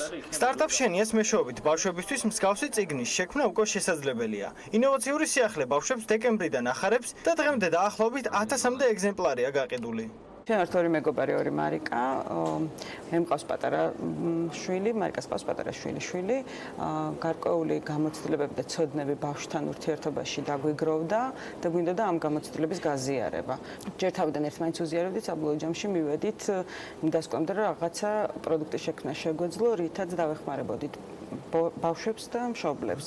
წიგნს აქვს რამოდენიმე მნიშვნელოვანი კომპონენტი. პირველ რიგში არის, რომ ბავშვს ვაჩვევთ წიგნთან ურთიერთობას და როცა ის თავის ახალს ამოკითხავს წიგნში, მიჯაჭვულობის ხარისხი წიგნთან იზრდება. მეორე არის ოჯახების შეკავშირება, იმიტომ რომ ძალიან მნიშვნელოვანია, რომ დედამ და მამამ ბავშვს რაღაცა 20 წუთი ხარისხიანი 20 წუთი დაუთმოს დღის განმავლობაში და მშობლები ხდებიან ძალიან კარგი ამბის მომყოლები ამ წიგნის საშუალებით და ისინი კავშირდებიან და ყოველ საღამოს ხშირ რიტუალათაც კი იქცა რამოდენიმე ოჯახისთვის, რომ ისინი ბავშვებს უკითხავენ ამ ზღაპრებს. პროექტის ინსპირაცია ბავშვები და მათთვის წიგნის შეყვარება იყო. შექმნის პროცესი მარტივად ვებგვერდის შენია G-ის საშუალებით ხდება. ბავშვებისა და მშობლების თემა ყოველთვის აქტუალური იქნება. ამიტომ ბულინგი, გარემოს დაცვა, პროფესიების არჩევა ის საკითხები იქნება, რის გარშემოც წიგნის შინაარსი მწერლისა და ფსიქოლოგის ერთობლივი მუშაობით შეიქმნება. პროცესი საკმაოდ მარტივია, ან შედის მომხმარებელი ჩვენს ვებსაიტზე შენია G, ირჩევს სასურველ წიგნს და იწყებს წიგნის შექმნას. ხა რა პროცესი არის ეს, რას ნიშნავს წიგნის შექმნა? პირველ რიგში უნდა შეარჩიოს პერსონაჟი, ანუ გოგონა არის თუ ბიჭი და წერს ბავშვის სახელს. შემდეგ არის უკვე მიძღვნის ტექსტი, რაც იმას ნიშნავს, რომ სტანდარტული ტექსტი ხდება ყველა მშობელს საიტზე, მაგრამ მათ შეუძლიათ პერსონალური მიძღვნა დაუწერონ და ეს ძალიან ემოციური არის, განსაკუთრებით ამ როცა ბევრი წლის შემდეგ ბავშვი გადაშლის და გაიხსენებს, რომ დედამ და მამამ ეს რაღაცის გამო აჩუქეს. ერთ წიგნში შეუძლიათ საყვარელი ცხოველის არჩევა და ბოლოს უკვე შეფუთვით დასრულდება და იქვე საიტზე ახდენენ ონლაინ გადახდას. ჩვენს ინბოქსში თუ შემოიხედავთ, იქ მხოლოდ გულებს, ბუშტებს და ყვავილებს ნახავთ. ანუ ყავს ძალიან ლოიალური მომხმარებლები, რომლებიც ერთხელ უკვე შეიძინეს წიგნი და ისინი ყიდულობენ ახალ წიგნებს, ან საჩუქრებად ჩუქნიან სხვა ბავშვებს. როგორც კი შეუკვეთავენ, თუ ეს სამუშაო დღე არის, დღეც ითვლება და თბილისის მასშტაბით მიწოდებას ვახორციელებთ შეკვეთიდან 3 სამუშაო დღის განმავლობაში, ხოლო სხვა ქალაქების შემთხვევაში გვჭირდება დაახლოებით 5-6 დღე. 21 საუკუნეში თავისუფალი დრო თითქმის აღარავის აქვს. თუმცა თქვენს შვილთან გატარებულმა ნაყოფიერმა 20 წუთმაც შესაძლოა მთელი თქვენი დღე და ცხოვრებად შეცვალოს. შენიას G-ის მთავარი მიზანი სწორედ ამას ემსახურება.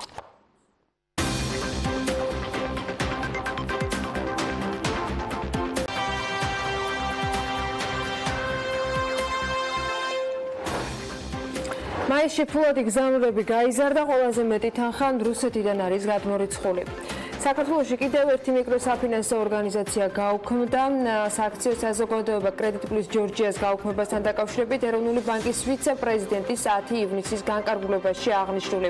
ამ განკარგულების თანახმად გაუქმდა მისი როგორც მიკროსაფინანსოს რეგისტრაცია და დაიწყო ორგანიზაციის ლიკვიდაციის პროცესი. ბათუმში კი ახალი ელექტროავტობუსები წლის ბოლოდან გამოჩნდება. ამასთან დაკავშირებით ადგილობრივმა მთავრობამ გააკეთა განმარტება.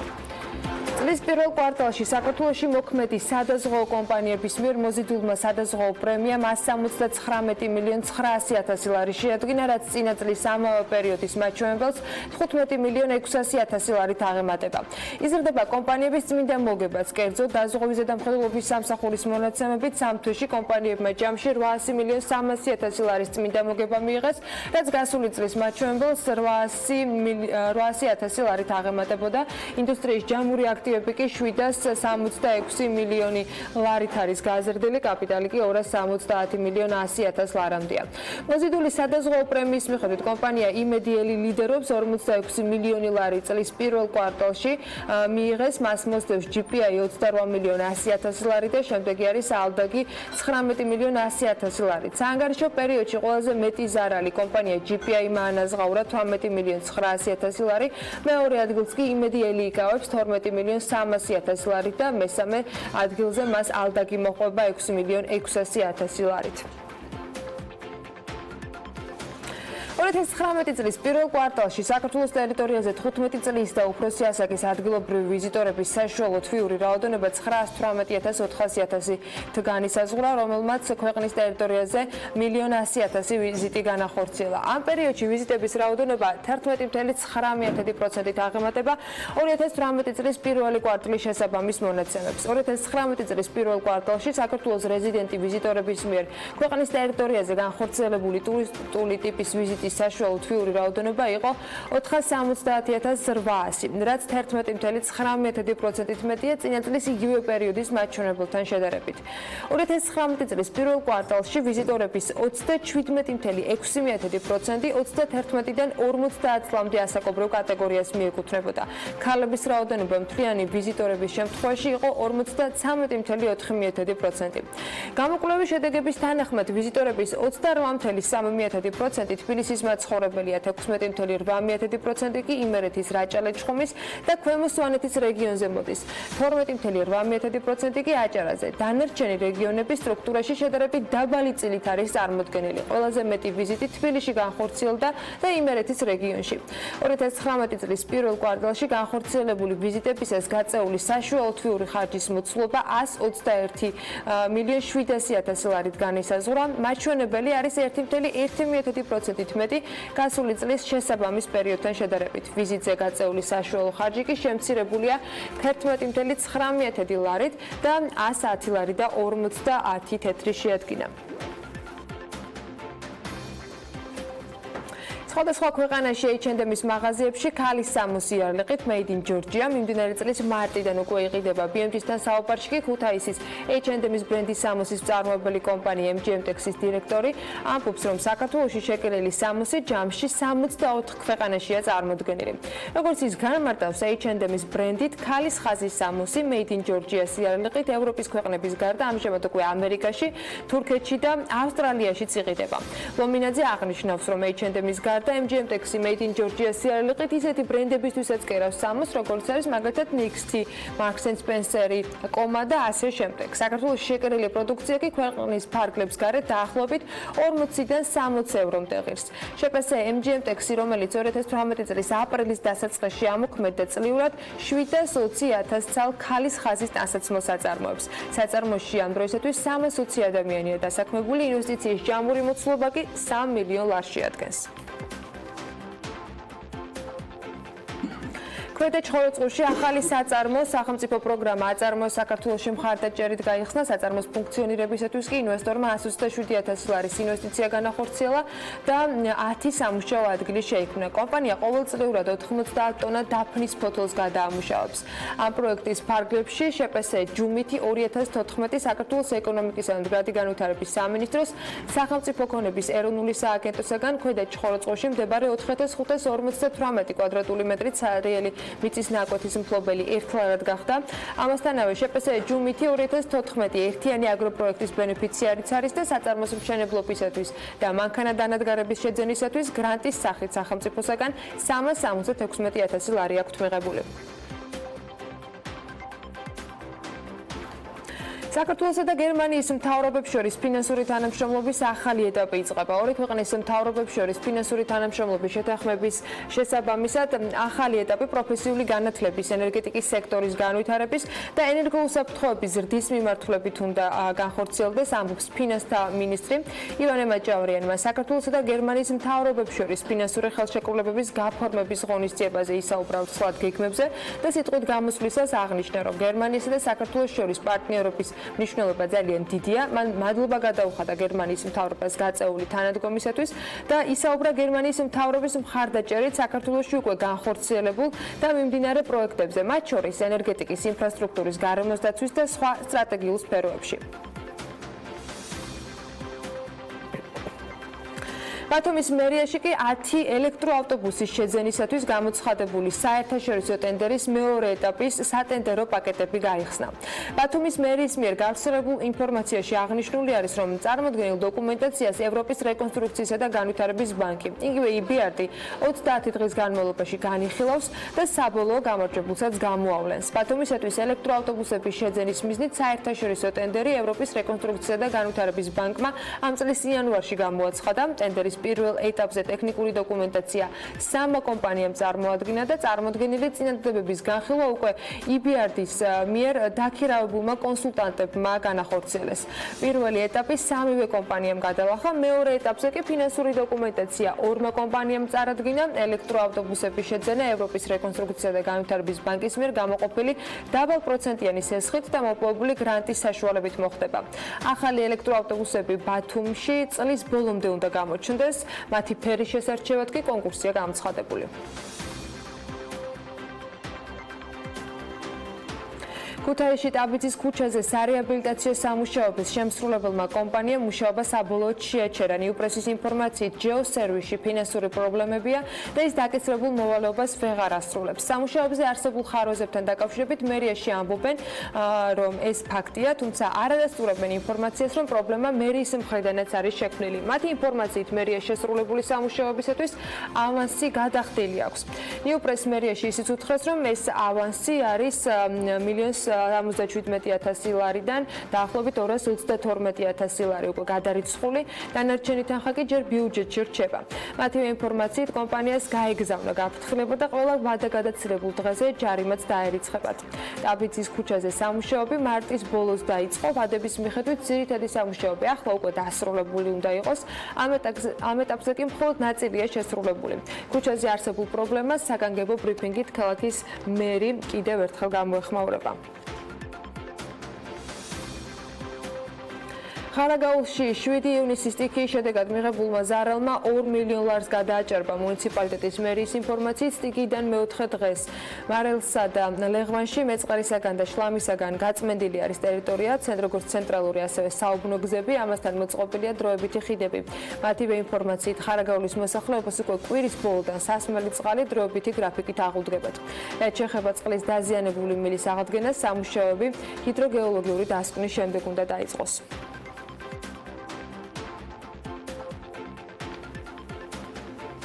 TBC ბანკმა რეგიონალური ბიზნეს ფორუმი ამჯერად კახეთში დაგეგმა. 150-მდე ადგილობრივი ბიზნესის წარმომადგენელს ჰქონდეს საშუალება, რომ აქტუალურ საკითხებზე ინფორმაცია დარგის ექსპერტებისაგან მოესმინათ. ინტერესის სფეროების მიხედვით კი სხვადასხვა ვორქშოპში მიეღოთ მონაწილეობა. ბიზნეს ფორუმს თათია ჩაფიჩაძე და გიორგი ჟივიძე სტუმრობდნენ. დეტალები შეგვიძლია მათ მიერ მომზადებულ სიუჟეტში ვნახოთ. TBC-ის ორგანიზებით და ფონდი BIA-ს მხარდაჭერით რეგიონალური ბიზნეს ფორუმი გრძელდება. აჭარისა და იმერეთის შემდეგ ფორუმის მონაწილეები ამჯერად კახეთში რედისონ კოლექშენში შეიკრიბნენ. ფორუმში 150-მდე მცირე და საშუალო ბიზნესის წარმომადგენელი იღებდა მონაწილეობას, რომლებმაც ინფორმაცია დარგის ექსპერტებისგან სხვადასხვა აქტუალურ თემებზე მოისმინეს. TBC-ის გენერალური დირექტორის მოადგილემ ნიკოლოს ქურდიანმა ბიზნესში თანამედროვე ტენდენციებზე ისაუბრა და ადგილობრივი ბიზნესის წარმომადგენლებს ბიზნესის ციფრულებისა და მარკეტინგის განვითარების მნიშვნელობაზე ესაუბრა.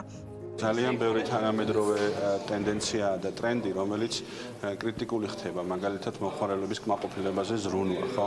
ეს ისეთი ზოგადი ფრაზაა, რომელიც ხშირად ბიზნესში არ ითარგმნება ხოლმე. ამიტომ ჩვენ ვცდილობთ, რომ ეგეთ რაღაცეებზე ვესაუბროთ და სტრატეგიულად მნიშვნელოვან საკითხებზე დავაფიქროთ.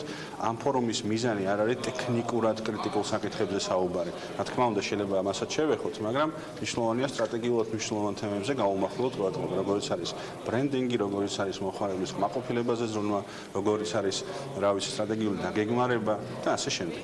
ფინანსური ანგარიშგების საერთაშორისო სტანდარტებს დაუთმო თავის გამოსვლა კომპანია სავის მმართველმა პარტნიორმა მარიამ ქოიავამ, რომლის შეფასებითაც ამ ეტაპზე საკანონმდებლო მოთხოვნების შესრულებისთვის ადგილობრივი კომპანიების მზაობა საშუალო დონისაა.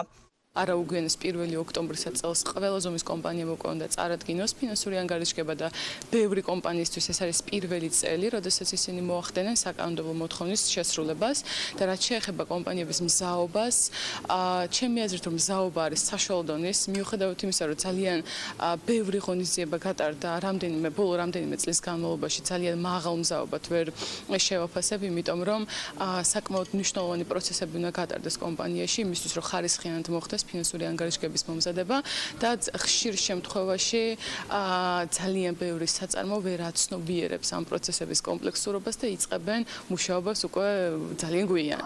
ბიზნესში საოპერაციო გადაწყვეტილებებზე, სასტუმროების ბიზნესის თავისებურებებზე, ექსპორტის წამოწყების გზებსა და მარკეტინგის ციფრულ ტრანსფორმაციაზე, მცირე და საშუალო ბიზნესის წარმომადგენლებს ინფორმაციის მიღების საშუალება ფორუმის მეორე ნაწილშიც მიეცათ. ვორქშოპებზე მონაწილეები სურვილის მიხედვით გადანაწილდნენ და მათ წინაშე არსებულ გამოწვევებზე პასუხები პროფესიონალი ტრენერებისგან მოისმინეს. ძალიან საინტერესო იყო, პირადად ჩემთვის, ვინაიდან მარკეტინგული თვალსაზრისით ძალიან მნიშვნელოვანი კითხვები დაისვა, ასევე კონკრეტულად მაინტერესებს ლიზინგის თემა, ჩემი მომავალი საქმიანობისთვის და ამიტომ ამომწურავ პასუხებს ვღებულობ. ძალიან დიდი მადლობა TBC ბანკს ესეთი შესაძლებლობისთვის. ჩვენი საქმიანობის სპეციფიკიდან გამომდინარე, ჩვენ განვითარების შემდგომი ეტაპი გვაქვს სწორედ მაგ მიმართულებით, რომ როგორ განმოვითაროთ სასტუმრო ბიზნესი და შესაბამისად ჩვენ უნდა ვისწავლოთ, როგორ შევთავაზოთ, როგორ მივიტანოთ ეს მომხმარებლამდე. ინფორმაცია მივიღეთ თუნდაც ფინანსების ხელმისაწვდომობის თვალსაზრისით, მენეჯმენტის და მარკეტინგის თვალსაზრისით. ჩვენ დამწყები მარანი ვართ, ჩვენთვის მნიშვნელოვანი არის ამ ტიპის ინფორმაციის მიღება, თუ როგორ მართვით მარანი, როგორ მოვიძიოთ ბაზარი, ანუ ეხლაც შეხვედრაზე შევდივარ, სადაც საუბარი იქნება იმის შესახებ, თუ როგორ ვაწარმოოთ ექსპორტი, საკმაოდ რთულია დამწყები მარანით საქართველოში ექსპორტის წარმოება, სამისად ამ ტიპის ღონისძიება გვეხმარა, მივიღოთ ინფორმაცია და უკვე მართოთ ჩვენი ბიზნესი. TBC-ის ორგანიზებით ბიზნეს ფორუმები საქართველოს სხვა რეგიონებშიც გაიმართება. ვაჭრობის საფუძვლები ასექვია პირველ ქართულ სახელმძღვანელოს, რომელიც საბროკერო და აქტივობის მმართველი კომპანია BIA-ს ორგანიზებით და კომპანიის გამოცდილ და პროფესიონალი ტრეიდერ ანალიტიკოსების ძალისხმევით გამოიცა. წიგნის პრეზენტაცია 15 იუნის სასტუმრო ამბასადორში შედგა და არც ეს ამბავი გამოგვჩენია. რა ხდებოდა პრეზენტაციაზე, სალომე ჭიბაშვილი მოგყვება. პირველად საქართველოში კომპანია BIA-ს ხელშეწყობითა და ორგანიზებით პირველი ქართული წიგნი ვაჭრობის საფუძვლები გამოიცა. წიგნის პრეზენტაცია შაბათს სასტუმრო ამბასადორში გაიმართა, რომელსაც სხვადასხვა საფინანსო სფეროს წარმომადგენლები, ინსტიტუტების ხელმძღვანელები, პარტნიორი კომპანიის ხელმძღვანელები და სამთავრობო უწყებების წარმომადგენლები ესწრებოდნენ. ფული კეთდება აქ, მაგრამ მაგისთვის გჭირდება შესაბამისი ცოდნა. ზოგადად ჩვენი კომპანია ქართულ ბაზარზე და თავიდანვე პირველივე დღეიდან იყო როგორც მომხმარებლების და პოტენციური კლიენტებისთვის და ზოგადად დაინტერესებული პირებისთვის მეგობარი. ეგ პრაქტიკა დავნერგეთ თავიდანვე. ჩვენ ვახორციელებდით ძალიან ბევრ სხვადასხვა უფასო ღონისძიებებს, ზოგადი ინფორმაციის გავრცელებას იმისათვის, რომ ადამიანი უფრო უსაფრთხოდ და უფრო კარგად იგრძნოს თავი ფინანსურ ბაზარზე. და მე მგონი მაგ მიდგომას კიდე და კიდე ვამართლებთ ჩვენი მიმდინარე პროექტების ფარგლებში. პროფესიონალმა ტრეიდერ ანალიტიკოსებმა წიგნის წერისას დეტალურად განიხილეს ფორექსის თითქმის ყველა ასპექტი, დაწყებული ბაზრის ისტორიითა და სტრატეგიებით, დამთავრებული ფინანსური ინსტრუმენტებისა და თანამედროვე სერვისების აღწერით. რაც მთავარია, წიგნის თეორიული კურსი პრაქტიკული მაგალითებით არის გამყარებული. სახელმძღვანელოს ბოლომდე შესწავლით მკითხველი მიიღებს იმ ცოდნას, რომელიც ტრეიდერის ჭეშმარიტი პოტენციალისა და პერსპექტივის გამოსავლენადაა საჭირო. 2016 წელს ეს იდეა გაჩნდა. მაგრამ მისი რეალიზაცია დაიწყეთ წინა წელს. როდესაც მე გავხდი BIA-ს გუნდის წევრი, რაც შეეხება თვითონ წიგნის შინაარსს, მინდა გითხრათ, რომ პირველი მე ვიყავი წინააღმდეგი, გამოგვეყენებინა იმდენად რთული ტერმინოლოგია, ან დაგვეწერა იმდენად რთულად, რომ თუნდაც დილეტანტისათვის, ნულიდან დამწყებებისათვის ყოფილიყო, ასე ვთქვათ, ძნელი გასაგები. წიგნი ასევე საინტერესო იქნება მათთვის, ვისაც სურს აიმაღლოს საკუთარი ფინანსური კომპეტენცია, შეისწავლოს ფინანსური ბაზრების მექანიზმები და დამოუკიდებლად შეძლოს ანალიზის ჩატარება რეალური ვაჭრობის სამართავად. ეს წიგნი არის ერთგვარი გაიდი, მე ვიტყოდი ამ სფეროების შესასვლელად და აუცილებელია რომ თუ ვინმე ან სერიოზულად ან თუნდაც დილეტანტურ დონეზე აპირებს რომ ესე რომ ვთქვათ პირველი ნაბიჯები გადადგას ამ სფეროში, მისთვის აუცილებელი იქნება ამ წიგნის საკითხვა. პირველი ქართული სახელმძღვანელო ვაჭრობის საფუძვლები 1000 ეგზემპლარი გამოიცა. წიგნების გარკვეული რაოდენობა უნივერსიტეტებს გადაეცემა. ამ წიგნის რეალიზაცია კი ბაზარზე 17 ივნისიდან დაიწყება, რომლის ღირებულებაც 169 ლარი იქნება. კომპანია BIA-ს ამაზე გაჩერებას არ აპირებს. უახლოეს მომავალში დაინტერესებულ საზოგადოებას მეტად სრულყოფილ წიგნს შესთავაზებს, სადაც განხილული იქნება არა მხოლოდ ფორექსის ბაზარზე ვაჭრობა, არამედ აქციებით, ოპციონებითა და ფიუჩერსებით ვაჭრობაც. სახელმძღვანელოს მნიშვნელობაზე, მის შინაარსზე და მათზე, ვისთვისაც ამ წიგნის ავტორებმა შექმნეს, უფრო დეტალურად ახლა ჩვენი სტუმრები მოგუყვებიან დიმიტრი სუკიასოვი, საბროკერო და აქტივების მმართველი კომპანია BIA-ს დირექტორი და ჰამლეტ მერაბიანი, საბროკერო და აქტივების მმართველი კომპანია BIA-ს ტრეიდერ ანალიტიკოსი და წიგნის თანაავტორი შემოგვიერთდნენ სტუდიაში. მოგესალმებით, მადლობა რომ ხართ ჩვენთან ერთად. მოგესალმებით. ამ მიმართულებით განათლების მნიშვნელობაზე ჩვენ კიდევ ბევრი გვისაუბრია ამ სტუდიაში, მაგრამ წიგნის ფორმით რამდენად შესაძლებელი არის ინფორმირება ტრეიდინგის მსურველებისათვის და როგორ მოახერხეთ თავმოყრა ამ წიგნში საჭირო ინფორმაციისა, ამაზე კითხვით მინდა დავიწყო საუბარი. და რამდენად იტევს ერთი წიგნი რეალურად ყველა ინფორმაციას მათთვის, ვისაც უნდა რომ ტრეინინგი დაკავდეს. ზოგადად ინფორმაცია იმის შესახებ, თუ მაგალითად როგორ ჩამოყალიბდე ფინანსურ ბაზრებზე როგორც ტრეიდერი და შეისწავლო სხვადასხვა თუნდაც ანალიტიკის მეთოდოლოგიები ან ვაჭრობის ძირითადი საფუძვლები, არის ხელმისაწვდომი თუნდაც ინტერნეტის სივრცეში ან ზოგადად ლიტერატურაც არსებობს. მაგრამ არაერთხელ მეც თქვენთან აქ სტუდიაში ვთქვი, რომ ყველაზე მნიშვნელოვანი ფაქტი ტრეიდერად ჩამოყალიბების დროს არის დისციპლინა. დისციპლინა უნდა იყოს გამოხატული აბსოლუტურად ყველაფერში, მთელ პროცესში, თუნდაც სწავლის პროცესში და ეტაპებში. ამ წიგნის მომზადების დროს ჩვენ სპეციალური თანმიმდევრობით მივყევით თითო თავის შესწავლა და ტრეიდერის მომზადება მასზე, რომ მაქსიმალურად ეფექტურები გახდნენ სამომავლო დაინტერესებული პირები. და გვაქვს გამოყენებული საკმაოდ საინტერესო პრაქტიკა, რომ თითო თავის მერე ჩვენთან წიგნში მიმდინარეობს, რა თქმა უნდა, ჩვენთან წიგნში მიმდინარეობს კითხვები, საკონტროლო კითხვები მასზე, რომ ეს არის ერთგვარი სავარჯიშოც, არა მხოლოდ თქვა ლიტერატურა, რომელსაც წაიკითხა, აქ არის შესაძლებლობა, რომ კითხვებს გასცეს დაინტერესებულმა, თქვა ადამიანს, ვისაც სურს, რომ შეისწავლოს პასუხი. დიაგრამებით და კითხვა-პასუხის შესაძლებლობით. რას ეფუძნებოდა ეს წიგნზე მუშაობდით? არსებობდა თუ არა მსგავსი თქვათ სახელმძღვანელო, რომელსაც გაეცანით და ქართულად გაკეთების შემთხვევაში აი ამ სქემას მოარგებთ, თუ ეს სრულად იმ პრაქტიკულ თქვათ სამუშაოებზე არის, რომელსაც მათ შორის უელსი ახორციელებს? პირველ რიგში ჩვენ შევეცადეთ წიგნში გადაგვეტანა ძირითადად ჩვენი ასე ვთქვათ პრაქტიკა, რაც გავიარეთ, ჩვენი გამოცდილება. რა თქმა უნდა, ჩვენ თავის დროზე სადღაც რაღაცა ვისწავლეთ. ყველაფერი და ამას დავუმატეთ ჩვენი გამოცდილება შევიტანეთ ამ წიგნში. წიგნი უპირველეს რიგში საინტერესოა იმ ადამიანებისთვის, ვინც ახლა იწყებს ტრეიდინგში პირველ ნაბიჯებს დგამს. მან არის მოყვანილი ტექნიკური ანალიზის ყველა ის ძირითადი მომენტი, რომელსაც იყენებს დამწყები ტრეიდერი. შემდგომ, რა თქმა უნდა, ის განვითარების შემდეგ, გამოცდილების მიღების შემდეგ თითო ტრეიდერი ქმნის თავის სტრატეგიას, თავის მუშაობის სტილს და მიყვება ამას.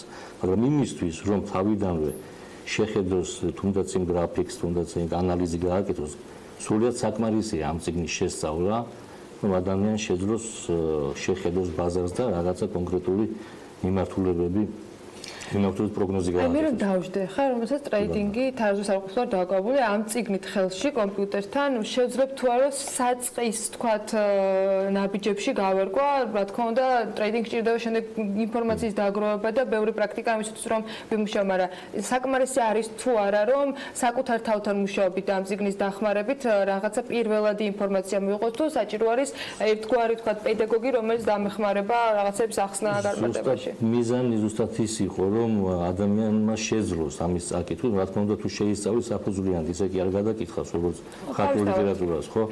და ისიც შევეცა წიგნში არ შეგვეტანა, მაგალითად, ისეთი ვთქვათ ხშირად არის ასეთი ტიპის ლიტერატურაში მოყვანილი ისტორიული მომენტები თუ აი ამ წელს კრიზისის დროს დოუ ჯონსის ინდექსის მოვიდა ასე შემდეგ არ გადავდივდეთ უბრალოდ ტექნიკურ ანალიზზე მივეცით მიმართულება რომლის შესწავლითაც ადამიანს შეძლებს მე დარწმუნებული ვარ თუ მონდომებულია ელემენტარული ანალიზი გააკეთოს და თუნდაც პირველ ეტაპზე არ დაკარგოს თანხა პირველი მიზანი ის არის რომ არ დაკარგოს თანხა შემდგომ უკვე რა თქმა უნდა თუ არის რამე გაურკვეველი რაღაც ჩვენი კარგი ყოველთვის ღია ყველა იმ ადამიანისთვის რომ მიიღოს ჩვენგან რამე რჩევა და არიგება ან რაღაცა თუმცა დამწყებისათვის ეს შეიძლება გახდეს გიდი იმისათვის რომ გაერკვას რა არის ზოგადად ტრეიდინგი და რა შეიძლება თქვათ მას აკავშირებდეს მომავალში. თქვენ იცით რომ ჩვენ ორგანიზაციას და მე პირადად რა დონეზე მკაცრი მიდგომა მაქვს თუნდაც რისკებზე საუბრის დროს ან ტრეიდერის ჩამოყალიბების პროცესის ან დისციპლინის დროს ხო მე სრული პასუხისმგებლობით შემიძლია ვთქვა რომ აქ მოყვანილი მასალა და ინფორმაცია რომელიც ჩვენ წარმოადგენთ ამ წიგნის ფარგლებში ან სახელმძღვანელოს სრულყოფილად ჯობია ნებისმიერი ტიპის მასტერ-კლას, რომელიც არის ხელმისაწვდომი ზოგადად ჩვენ ბაზარზე ან ინტერნეტის სივრცეში, იმიტომ რომ არის აბსოლუტურად ყველა ნაბიჯი ამ წიგში გადადგმული მასზე რომ ადამიანი სრულად გაერკვოს სრული დაწყებიდან ანუ ნულიდან. თქვენ ისედაც გაქვთ თქვენ თავადაც ახსენეთ რომ ძალიან ბევრი ადამიანის გადამზადებას ახერხებთ თითქმის ყველა მსურველს შეუძლია რომ თქვენთან მოხვდეს და მიიღოს შესაბამისი ცოდნა. წიგნის გამოცემა რატო იყო მნიშვნელოვანი პირადად თქვენთვის? მაქსიმალურად ეფექტურად რომ იყოს ამ ინფორმაციის გადაცემა. იმისთვის რომ ის სახელმძღვანელო სულ კონდეს ადამიანს თან გვერდით, როდესაც ის კომპიუტერთან მონიტორთან. ის იმისათვის რომ ადამიანები უფრო მოხერხებულად გამარტონ თავის საკუთარი დრო, ანუ დაეწყოს შესწავლა იმ დროს, როდესაც შეუძლია. უფრო ეფექტურად, როდესაც თქვენ ხართ ადამიანთა კომუნიკაციის დროს და თუნდაც რაღაც ფასიანი ტრეინინგის ფარგლებში, ხანდახან ადამიანი ვერ მოდის, არ იცოდ განწყობაზე, ზოგ ინფორმაციას ცუდად ღებულობს და ყოველ დროს მაგისი კონტროლი არ არის იმ დონეზე ეფექტური, როგორც თუ ადამიანი ზის წიგთან და თვითონ თავიდან სწავლობს ის ძირითადი ნიუანსები, რომელსაც მაგას სჭირდება და წიგნის შეძენის შემთხვევაში, ანუ ჩვენი კომპანია მაინც ყველას თავაზობს როგორც ესეთი მენტორის ანუ დახმარებას, რა თქმა უნდა, რომელიც ჩვენი მხრიდან უკვე ბევრად ნაკლები დრო იხარჯება და ადამიანი ბევრად უფრო მომზადებული გვეკითხება რაღაც კონკრეტული ნიუანსები და უფრო ეფექტურად იზრდება და ყალიბდება ტრეიდერის სახით. სად არის ეს წიგნი ხელმისაწვდომი? ეს წიგნი არის ხელმისაწვდომი კომპანია მკითხველის ფარგლებში იქნება მაგ წიგნის რეალიზაცია და ჩვენთან ოფისში. მე მგონი ბევრი დაინტერესებული ადამიანი უნდა იყოს, იმიტომ რომ ძალიან დიდია ხოლმე გამოხმაურება თქვენი სტუმრობის შემდეგ, ძალიან ბევრი კითხვა ჩნდება და დარწმუნებულია რომ ამ წიგნის მიმართაც იარსებებს ინტერესი. ბატონო ჰამლეტ, თქვენ მინდა შეჯამებისთვის კითხოთ, რას ელოდებით გამოხმაურების ნაწილში, სწორედ იმ ადამიანებისგან, ვინც ტრეიდინგში დღეს არის დაინტერესებული, რომ ფეხი მოიკიდოს? მოლოდინი ის არის, რომ მე მგონი თქვენ როგორ ბრძანეთ, რომ გეთანხმებით, რომ მოიპოვებს ეს წიგნი გარკვეულ პოპულარობას. იქიდან გამომდინარე, რომ ახლა ისეთ ეტაპზე ვარ, რომ ხალხი იწყებს ამ სფეროში დაინტერესებას და მე მგონი დროულია ამ წიგნის გამოსვლა, გამოქვეყნება. გამოიყენებენ ამას და შემდგომ დარწმუნებული ვარ, ბევრი მოვა ჩვენთან ოფისში და გააგრძელებს უკვე პრაქტიკულ მუშაობას და პროფესიულ დონეზე. სულ სწორი წარმოდგენა მაინც ექნებათ ტრეიდინგთან დაკავშირებით და ეცოდინებათ რა შესაძლებლობები არსებობს და თუ ინტერესი არსებობს, კიდევ შეიძლება თქვა მისი გაღრმავება უკვე პროფესიულად და ის მაინც ეცოდინებათ არჩევანი რამ მართლებთან გააკეთონ. მადლობა იმისათვის, რომ გქონდა შესაძლებლობა ამ წიგნთან დაკავშირებით გვესაუბრა და მადლობა იმისათვის, რომ არსებობს ასეთი გამოცემა, რომელიც ძალიან ბევრ საინტერესო კითხვაზე, ბევრ დაინტერესებულ ადამიანს მისცემს პასუხს, იმიტომ რომ ყოველთვის არსებობს კითხვები როგორც გითხარით, თქვენი სტუმრობის შემდეგ, მათ შორის ჩვენი სოციალური ქსელებიდან, როდესაც ჩვენი მაყურებლები და მკითხველები შემდეგ საკუთარი მომავლის დაგეგმვისას ინტერესდებიან ამ მიმართულებით საკუთარი საქმიანობის გაგრძელებით და მე მინდა რომ კიდევ ერთხელ მადლობა გითხრათ ამისთვის. დიმიტრი სუკიასოვი, საბროკერო და აქტივების მმართველი კომპანია BIA-ს დირექტორი და ჰამლეტ მერაბიანი, საბროკერო და აქტივების მმართველი კომპანია BIA-ს ტრეიდერ ანალიტიკოსი და წიგნის თანავტორი იყვნენ ჩვენთან ერთად. ამ წიგნის შეძენა კი თავისუფლად შეგიძლიათ და ბევრ ძალიან საინტერესოს ნახავთ სავარჯიშოებთან ერთად. საინტერესოების შემთხვევაში, რა თქმა უნდა, ახლა ფრენების განრიგს გადავხვდეთ, ამინდის გრძელვადიან პროგნოზს და სულ რამდენიმე წუთში გიბრუნდებით.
დაგვიდით საქმიანის ეთერში ბექა პაციკაძესთან ერთად 1 ოქრო, 2 ვერცხლი და 16 ბრინჯაოს медали. ასეთი შედეგი დადეს 13 და 15 იუნის საგამოფენო ცენტრ ექსპორტ ჯორჯიაში გამართული ღვინის და ალკოჰოლური სასმელების მე-12 საერთაშორისო გამოფენაზე ბოლნისელმა მეღვინეებმა. კომპანია არემჯის მხარდაჭერით წელს საერთაშორისო ჟიურის წინაშე საკუთარი ღვინო 17-მა საოჯახო ტიპის მარანმა წარადგინა. ყველა საერთაშორისო სტანდარტის გათვალისწინებით დაყენებულ ევროპულ ღვინოებთან ერთად ბოლნისში ღვინის უძველესი ქვევში დაყენების ტრადიციას უბრუნდებიან.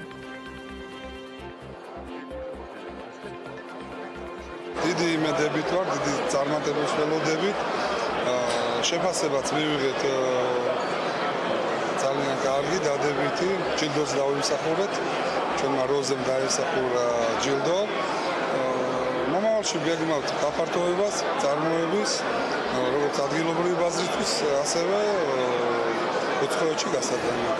დამწყები მეღვინეებისთვის თავისთავად ეს ძალიან დიდი სტიმულია და დიდი მხარდამჭერა არის კომპანია არემჯი, გაერთიანება ბოლნისის ღვინოს ძალიან ესეთი მხარში უდგას. დიდი მადლობა ამისთვის და შემდგომშიც ვითანამშრომლებ და ძალიან იმედებს და კიდევ მხარდაჭერას ვპირდება.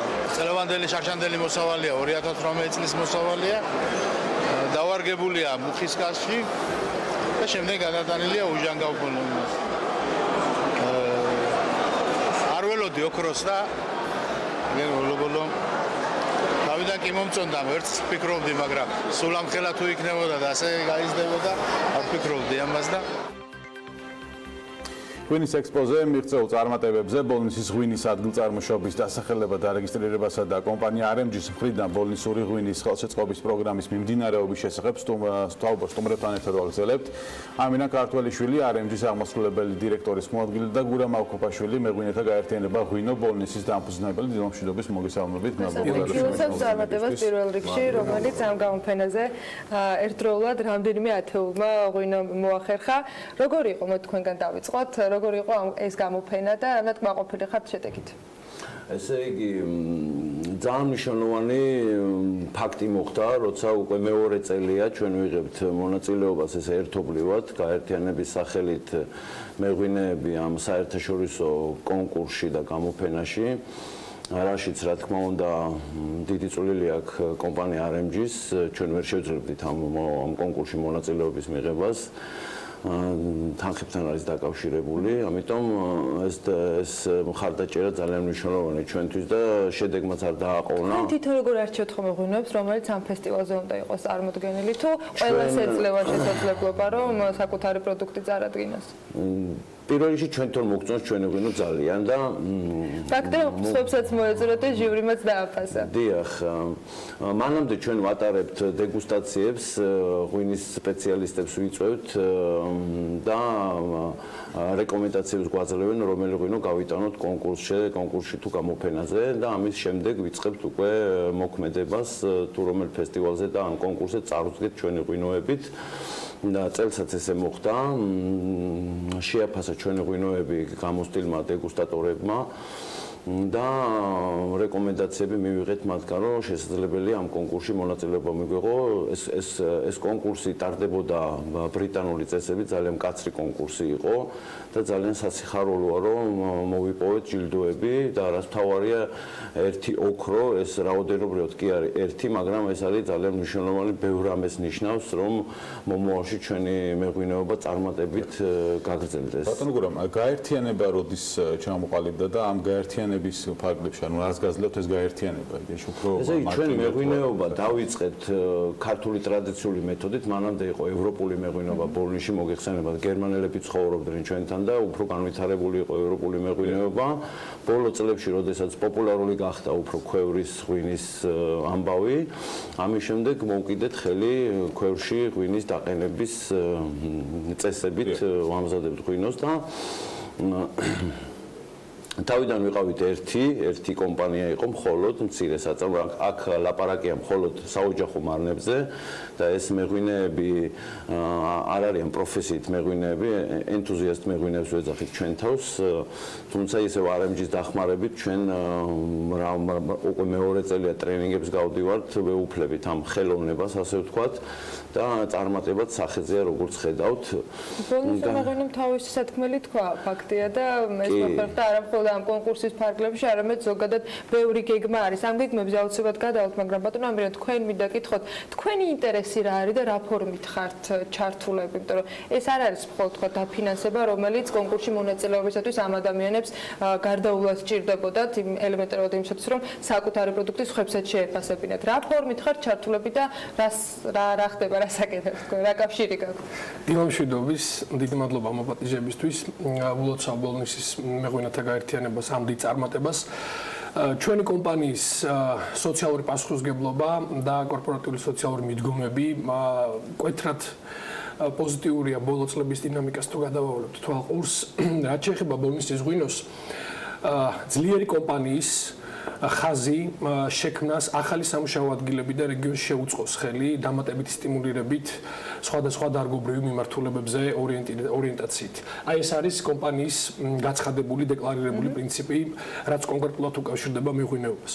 მოგეხსენებათ, ჩვენი ქვეყანა ძალიან განვითარებულია განსაკუთრებით სხვადასხვა მხარეები ამ თვალსაზრისით ბოლნური ღვინო ამ თვალსაზრისით მოიკოჭლებს, ვინაიდან მას სჭირდება პოპულარიზება, ამ კუთხით კომპანიას აქვს გაერთიანებასთან ერთად სწორი სტრატეგია არჩეული. ჩვენ 2018 წელს გავაფორმეთ მემორანდუმი და ამ მემორანდუმის ფარგლებში ვიყავით ბატონ გურამ თუ არ ვწდები რამდენიმე წელს ვართ უკვე 26.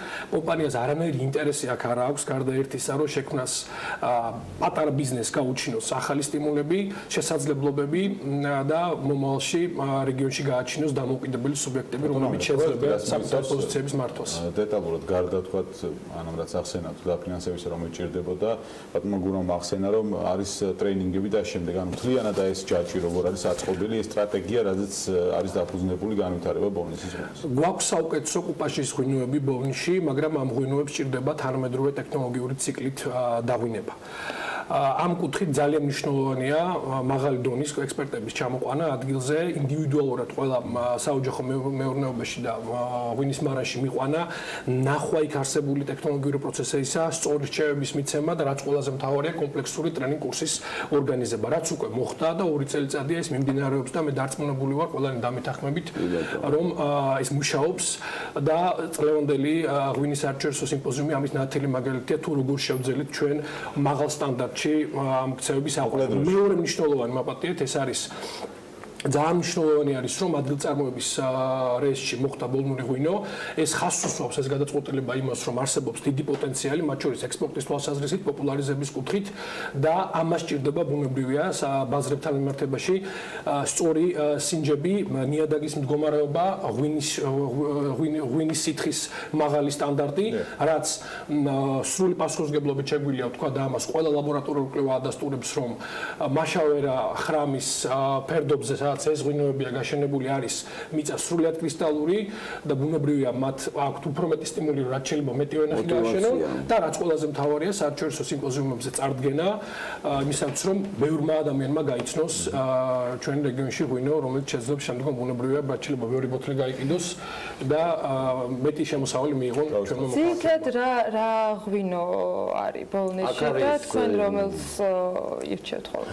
ტრადიციულად ბოლნისში არის რქაწითელის ჯიშის ყურძნიდან დამზადებული ღვინოები. გამოირჩევა როგორც ამას ღვინის სპეციალისტები და ექსპერტები გვეუბნებიან და ჩვენ თვითონაც გვწვდით ამას როგორც გითხარით ჩვენ თვითონ ძალიან მოგწონთ ჩვენი ღვინო. რქაწითელია ჩვენი ასე ვთქვათ წამყვანი ღვინო, ასევე არის საფერავი. მინდა გითხრათ რომ ძალიან პატარა რეგიონია და ამ პატარა რეგიონისთვის ადგილწარმოშობის დასახელების მინიჭება ძალიან მნიშვნელოვანია, იმიტომ რომ იმატებს მოტივაციას მევენახეების. ამისთვის პირველ რიგში ვჭირდება განათლების მიღება ამ სფეროში, რაც ყველაზე მთავარია. მომავალში დაგეგმილი გვაქვს ჩვენ არემჯისთან ერთად სარეკლამო აქტივობები, ასევე ღვინის ტურიზმის განვითარების მიმართულებით გვექნება ჩვენ ლექცია ტრენინგები, ასე ვთქვათ, თუ როგორ გამოვიყენოთ ჩვენი პოტენციალი, ბოლნისის პოტენციალი და თითოეულმა მარანმა, საოჯახო მარანმა როგორ გამოიყენოს თავისი პროდუქტი ღვინის ტურიზმის განვითარების მიმართულებით და მიიღოს მეტი შემოსავლები და ამ მიმართულებით ვაგრძელებთ მუშაობას. ბატონო გურამ, რაღაც ეტაპები გაიარეთ. უკვე 2 წელი მოკლე დროში ვახსენე რომ აღვნიშნე რომ მოკლე დროში ძალიან კარგად და წარმატებულად. ახლა შემდგომი ეტაპი რა არის? თან ინტერესი შიგნითად რომ გაიზარდა თუ არა, რამდენიმე იყო 26 ხართ ხო გაერთიანებაში?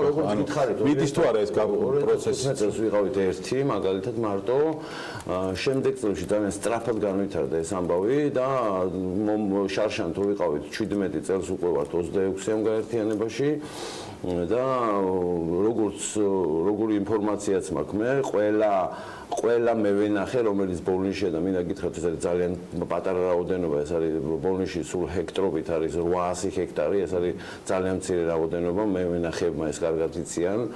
მაგრამ ძალიან საინტერესო ადგილია ბოლნისი თვითონ სპეციფიკურობის მიხედვით, სპეციფიკურობით, განსაკუთრებულობით გამოირჩევა თვითონ შიგნით ბოლნისშივე ამ მუნიციპალიტეტის ტერიტორიაზე, სადაც ეს ადგილწარმოშობის დასახელებებია, იქ არის 12 სოფელი შესული, სადაც ასევე სხვადასხვა, აი მაგალითად რქაწითელი, სხვადასხვა ადგილას, სხვადასხვა გემონური თვისებებით ხასიათდება და ამას აღნიშნავენ კიდევაც ჩვენი სტუმრები, უცხოელები და ასევე ადგილობრივი სპეციალისტები, რომ ეს არის განსაკუთრებული ადგილი და წინასწარმეტყველებენ დიდ მომავალს, ასე ვთქვათ და ჩვენც ამ ემოციებით დატვირთულებით ვცდილობთ, რომ ღვინო ხარისხიანი იყოს. ასთავარი ამაში ხელს გვიწყობს ის გარემოება, რომ ნიადაგები არის ეს არაერთმა ლაბორატორიულ კვლევამ დაადასტურა, ნიადაგები არის სუფთა, როგორც აღნიშნა აქ ბატონმა ამირანმა და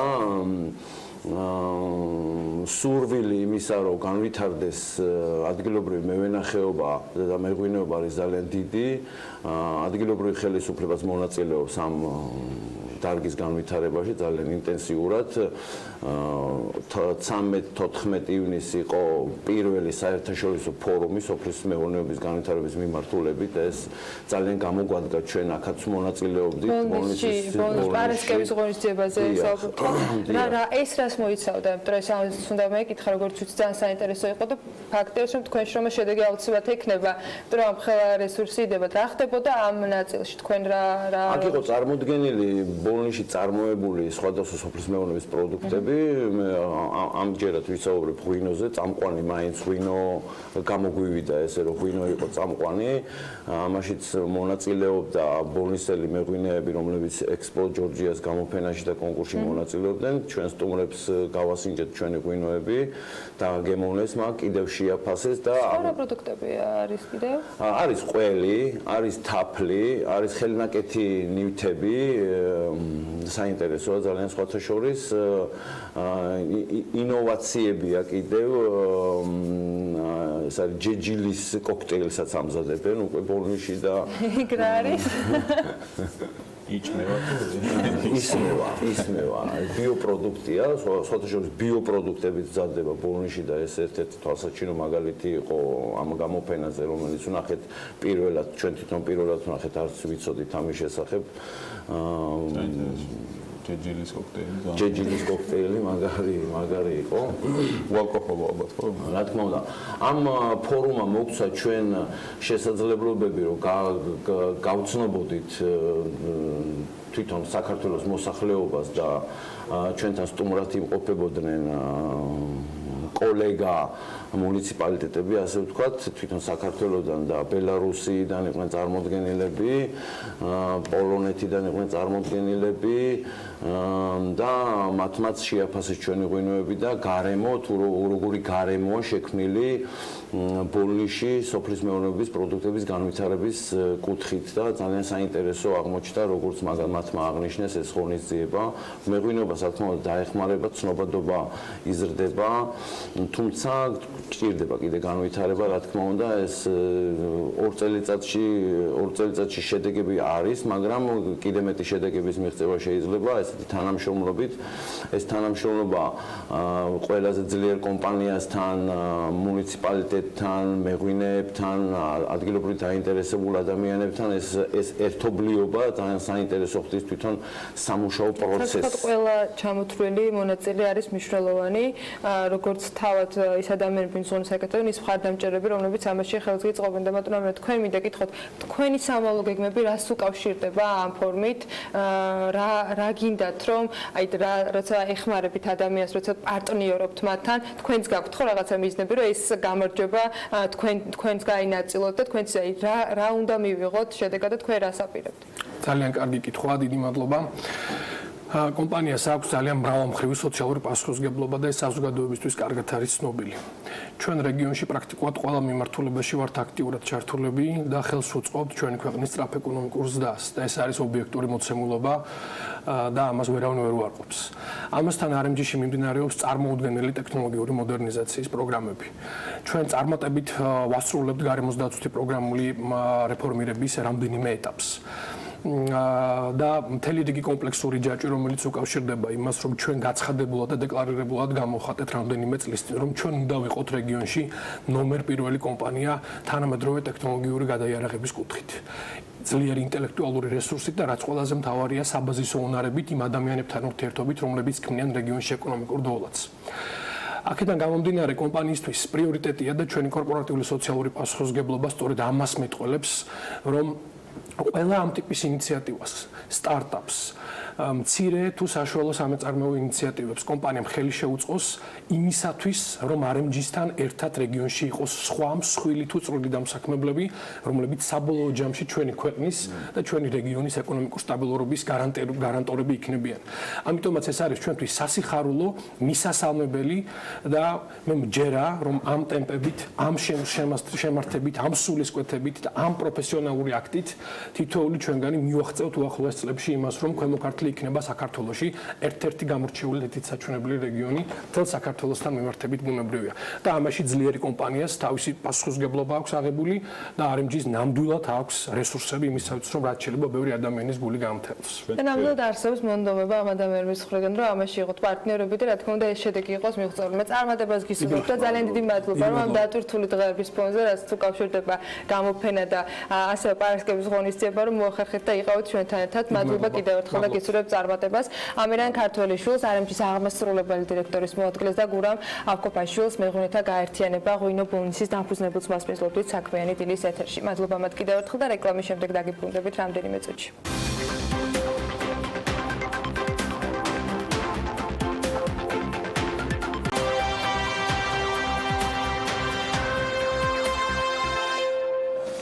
ოთხშაბათიდან თბილისში BIA-ს ორგანიზებით ყოველწლიური საერთაშორისო საინვესტიციო ფორუმი განვითარებადი ბიზნესების ეკონომიკა, პერსპექტივები და გამოწვევები იხსნება. ფორუმი რეგიონის წინაშე არსებული გამოწვევებით დაინტერესებულ 500-ზე მეტ წამყვან ლიდერს 15-ზე მეტი ქვეყნიდან უმასპინძლებს. გარდა იმისა, რომ ფორუმი თავს მოუყრის FSEU ქვეყნების წამყვანი სექტორების ლიდერებს, პოტენციური ინვესტორებსა და საერთაშორისო საფინანსო ინსტიტუტებს საინვესტიციო საშუალებების წარმოსაჩინად გაიმართება ინტერაქციული პრეზენტაციები და პანელური დისკუსიები ეკონომიკური და ფინანსური სექტორის წარმომადგენლებთან, გავლენიანი პირებთან და მეწარმეებთან, ასევე B2B შეხვედრები პროექტის პროფელებთან და მიზნობრივ ინვესტორებთან. როგორია ამ ფორუმის დღის წესრიგი და ვინ იქნებიან წელს სტუმრები, ამაზე ჩვენი სტუმრებისგან მივიღებთ დეტალური ინფორმაციას. აიეთ კუკავა BIA-ს გენერალური დირექტორი და რიჩარდ ვილსონი საოჯახო ბიზნესების კლუბის თავმჯდომარე არიან ჩვენი სტუმრები. დილამშვიდობის მოგესალმებით ბატონიეთ. ბატონ რიჩარდ, პირველ რიგში ფორუმთან დაკავშირებით რო გითხრათ ზოგადი ინფორმაცია, წელს რამდენი სტუმარი ეწევა, რამდენი დელეგატი იქნება და რა ფორმატში გაიმართება ოთხშაბათის ღონისძიება. პირველ რიგში უნდა აღნიშნო, რომ ჩვენ ვაგრძელებთ საქართველოს განვითარებას რეგიონალური ფინანსური და ბიზნეს ცენტრის მიმართულებით, ამიტომაც ახალ-ახალი პროდუქტები შემოგვაქვს, რითაც რეგიონის ქვეყნები, ჩვენი მეზობელი რეგიონის ქვეყნების ბიზნესები ჩამოდიან საქართველოში, ხედავენ რა იოლია საქართველოში ბიზნესის კეთება, ხვდებიან აქ ინვესტორებს და საქართველო ნელ-ნელა ჩვენს ერთ აგურს ვდებთ ამ კუთხით. რაც შეეხება წელს, ჩვენ შემოგვაქვს ახალი ისეთი პროდუქტები, როგორიც არის დაგროვილი ინვესტიციების აკუმულირება. ეს არის ბიზნესები, რომლებიც სიტყვაზე ერთი თაობა დიდარი ხალხის, რომლებიც გადიან, ასე ვთქვათ, დასასვენებლად უკვე ქმნიან ოფისებს და მთელ ამ მულტიმილიონიან ინვესტიციებს აბარებენ ჯგუფს, რომელიც შედგება იურისტებისგან, ფინანსისტებისგან და ასე შემდეგ. ეს ძალიან მნიშვნელოვანია, ვინაიდან ზოგჯერ მეორე თაობის ოჯახის წევრებს არ აქვთ სურვილი ამ ბიზნესში გააგრძელონ. მათ თავიანთი ხედვა აქვთ, თავიანთი ინტერესი და ასე ვთქვათ, ბიზნესის მართვა რო ხელიდან არ წავიდეს, პროფესიონალების დაქირავება ხდება. ბატონ რიჩარდი წარმოადგენს ამ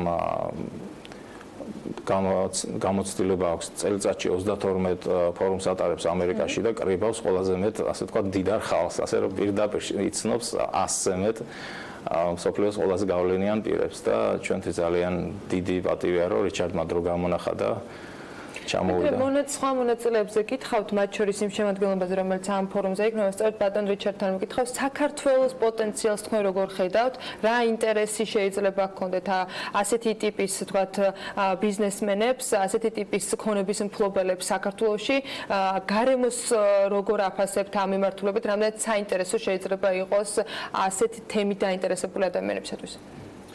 მე ვფიქრობ, რომ ეს გლობალურად ვითარდება ეს ტრენდი, აი ეს რასაც მდიდარი ხალხი ქმნიან ასეთ წარმომადგენლებს სინგაპურში, ძალიან მჭიდრო ქსელი არის ამისი და ასევე საქართველოში არსებობს რაღაცა კავშირი, სადაც თქვათ ხალხს უნდათ რომ ბიზნესი აწარმოონ საქართველოში და შექმნან ბიზნეს გარემო.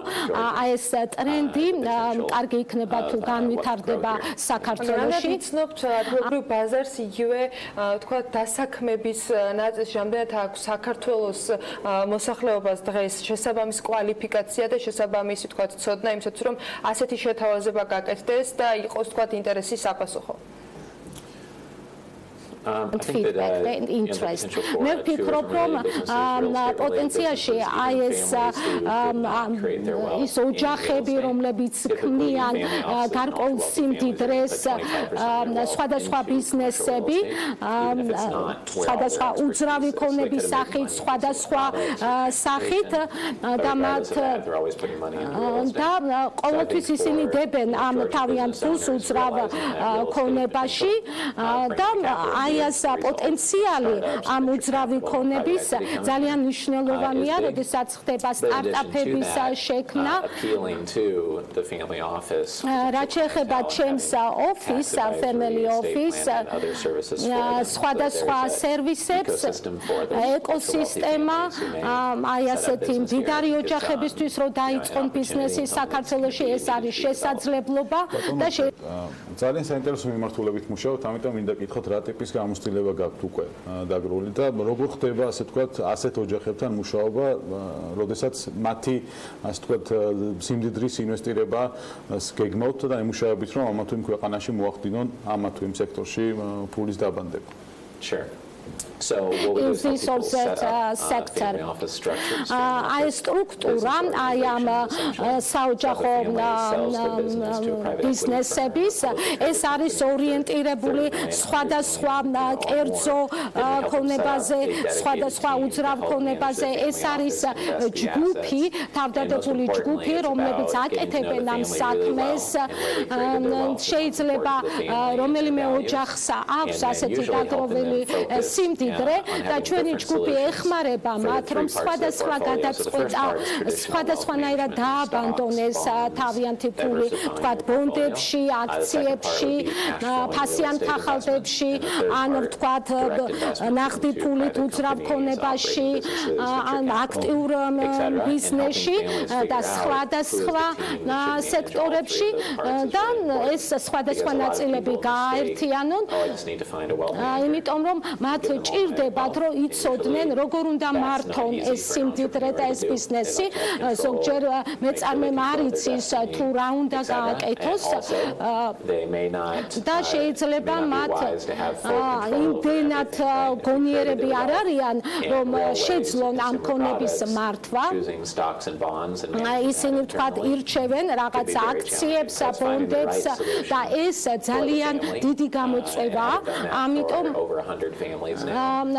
ასამდე ასეთი დაგროვილი ინვესტიციების მართვის ბევრჯერ გვისაუბრეთ სწორედ ამ საინვესტიციო პოტენციალზე საქართველოსთან მიმართებით და ბევრ გეგმაზე გვისაუბრე, მაგრამ უშუალოდ ამ ფორუმის ფარგლებში მინდა გითხოთ, თქვენ ყოველწლიურად გაქვთ გავს ფორუმი. წელს ვინ არიან ახსენე კიდე 500-ზე მეტი დაინტერესებული სტუმარი, B2B შეხვედრები, რომელიც გაიმართება.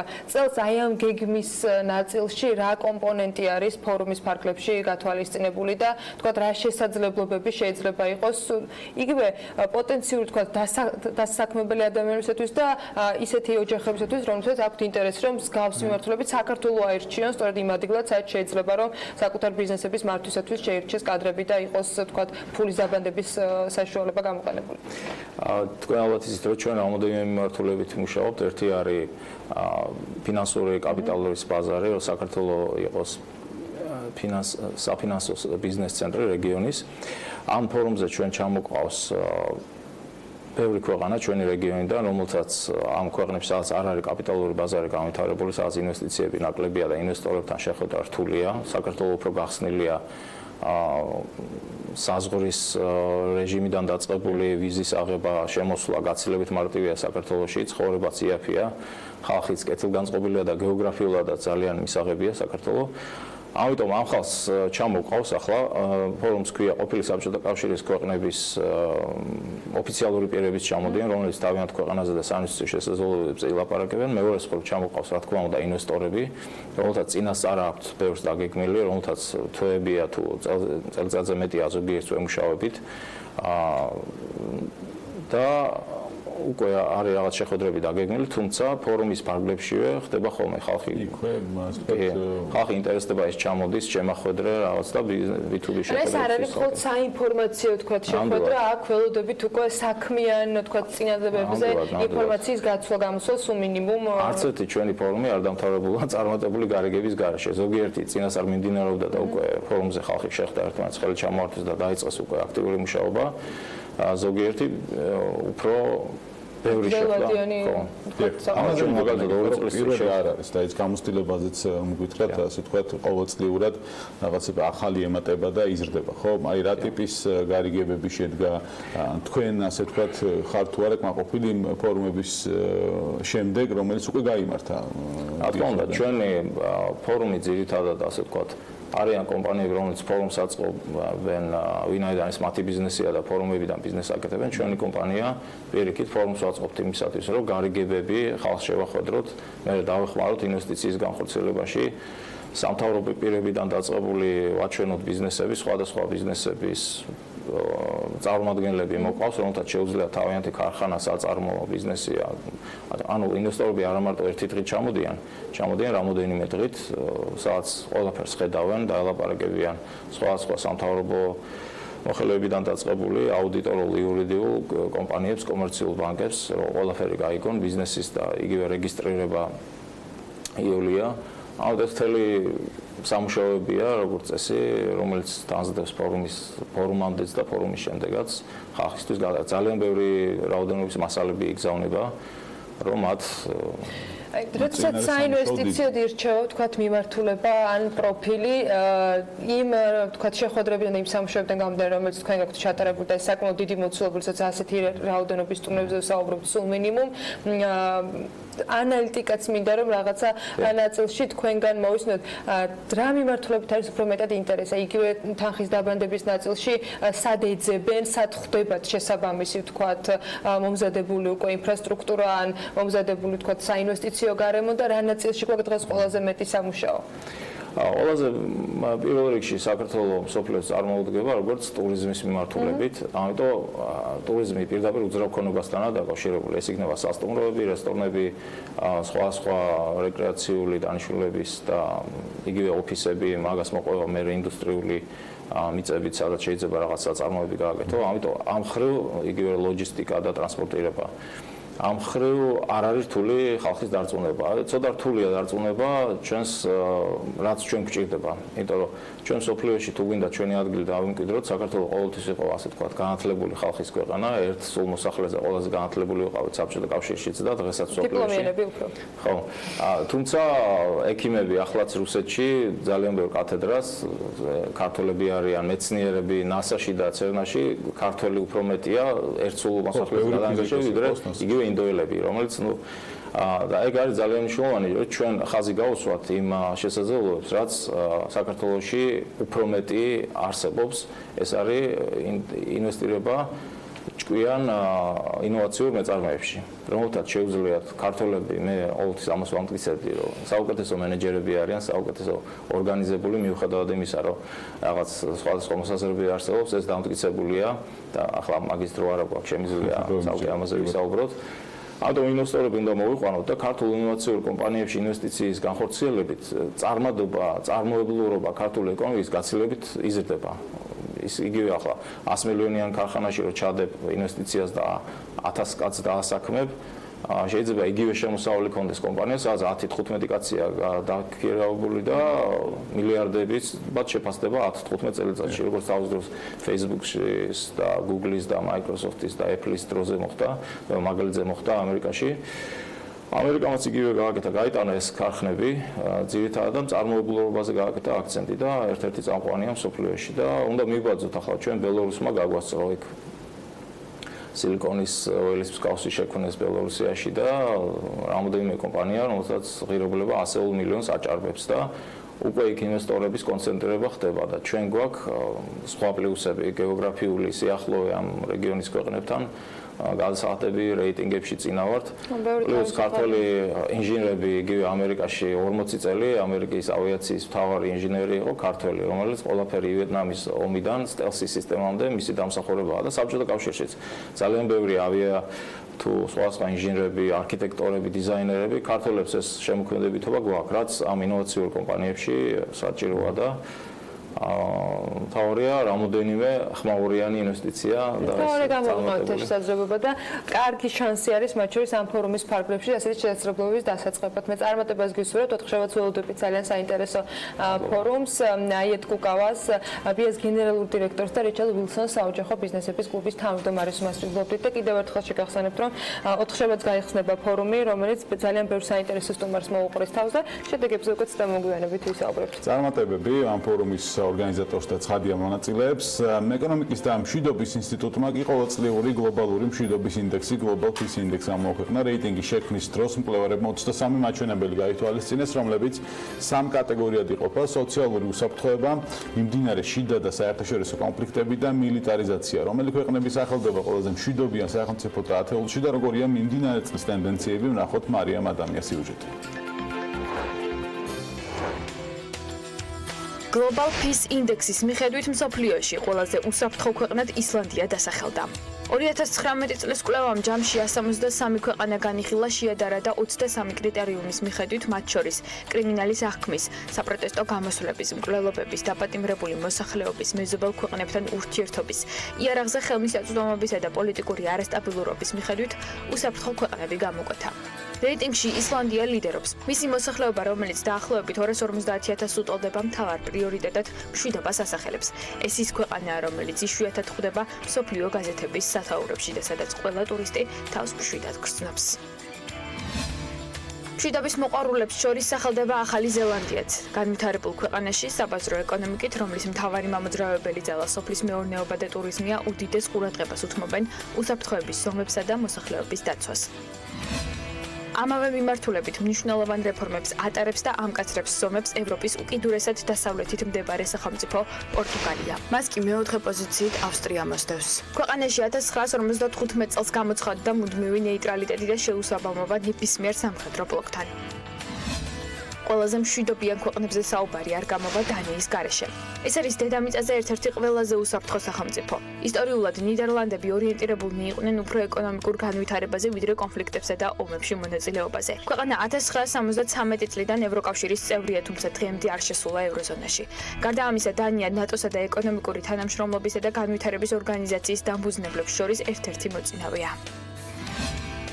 რაც შეეხება კანადას, ეს არის ქვეყანა, რომლის მოსახლეობაც არ აღემატება 33 მილიონ ადამიანს. მათი მთავარი პრიორიტეტი კი მშვიდობაა. კანადა ერთ-ერთი პირველია მსოფლიოში ცხოვრების დონის მიხედვით და სიდიდით მეორე, ტერიტორიის ფართობის გათვალისწინებით. გადავინაცვლოთ სინგაპურში. 1965 წლის შემდეგ, როდესაც სინგაპურმა დამოუკიდებლობა მოიპოვა, ის გახდა ერთ-ერთი ყველაზე მშვიდი მეზობელი ირგვლივ მდებარე ქვეყნებისათვის. ქვეყანა მუდმივად ზრუნავს იყოს საუკეთესო მეზობელი და პარტნიორი, რაც მისი ეკონომიკური და პოლიტიკური სიძლიერის საწინდარია. ბოლოს ამ პოზიციას კი სლოვენია, იაპონია და ჩეხეთი ინაწილებენ, რომლებიც ერთ-ერთი ყველაზე მშვიდობიანი სახელმწიფოებია დედამიწის ზურგზე. თუმცა მაჩვენებლებითა და მათი სხვა ქვეყნებთან შედარებით ათეულის ბოლო ადგილებზე მოხვდნენ.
უკეთესი იქნებოდა, რომ ორი თვით ადრე გვეთქვა ბიზნესისათვის. ეს გუშინდელი იონე მაჭავარიანის ინტერვიუს ის ნაწილია, რომელთაც ფინანსთა მინისტრი ოქროსის გაუქმებასთან დაკავშირებით ბიზნესის პრეტენზიებს გარკვეულწილად იღებს. თუმცა მხოლოდ ამ ნაწილში.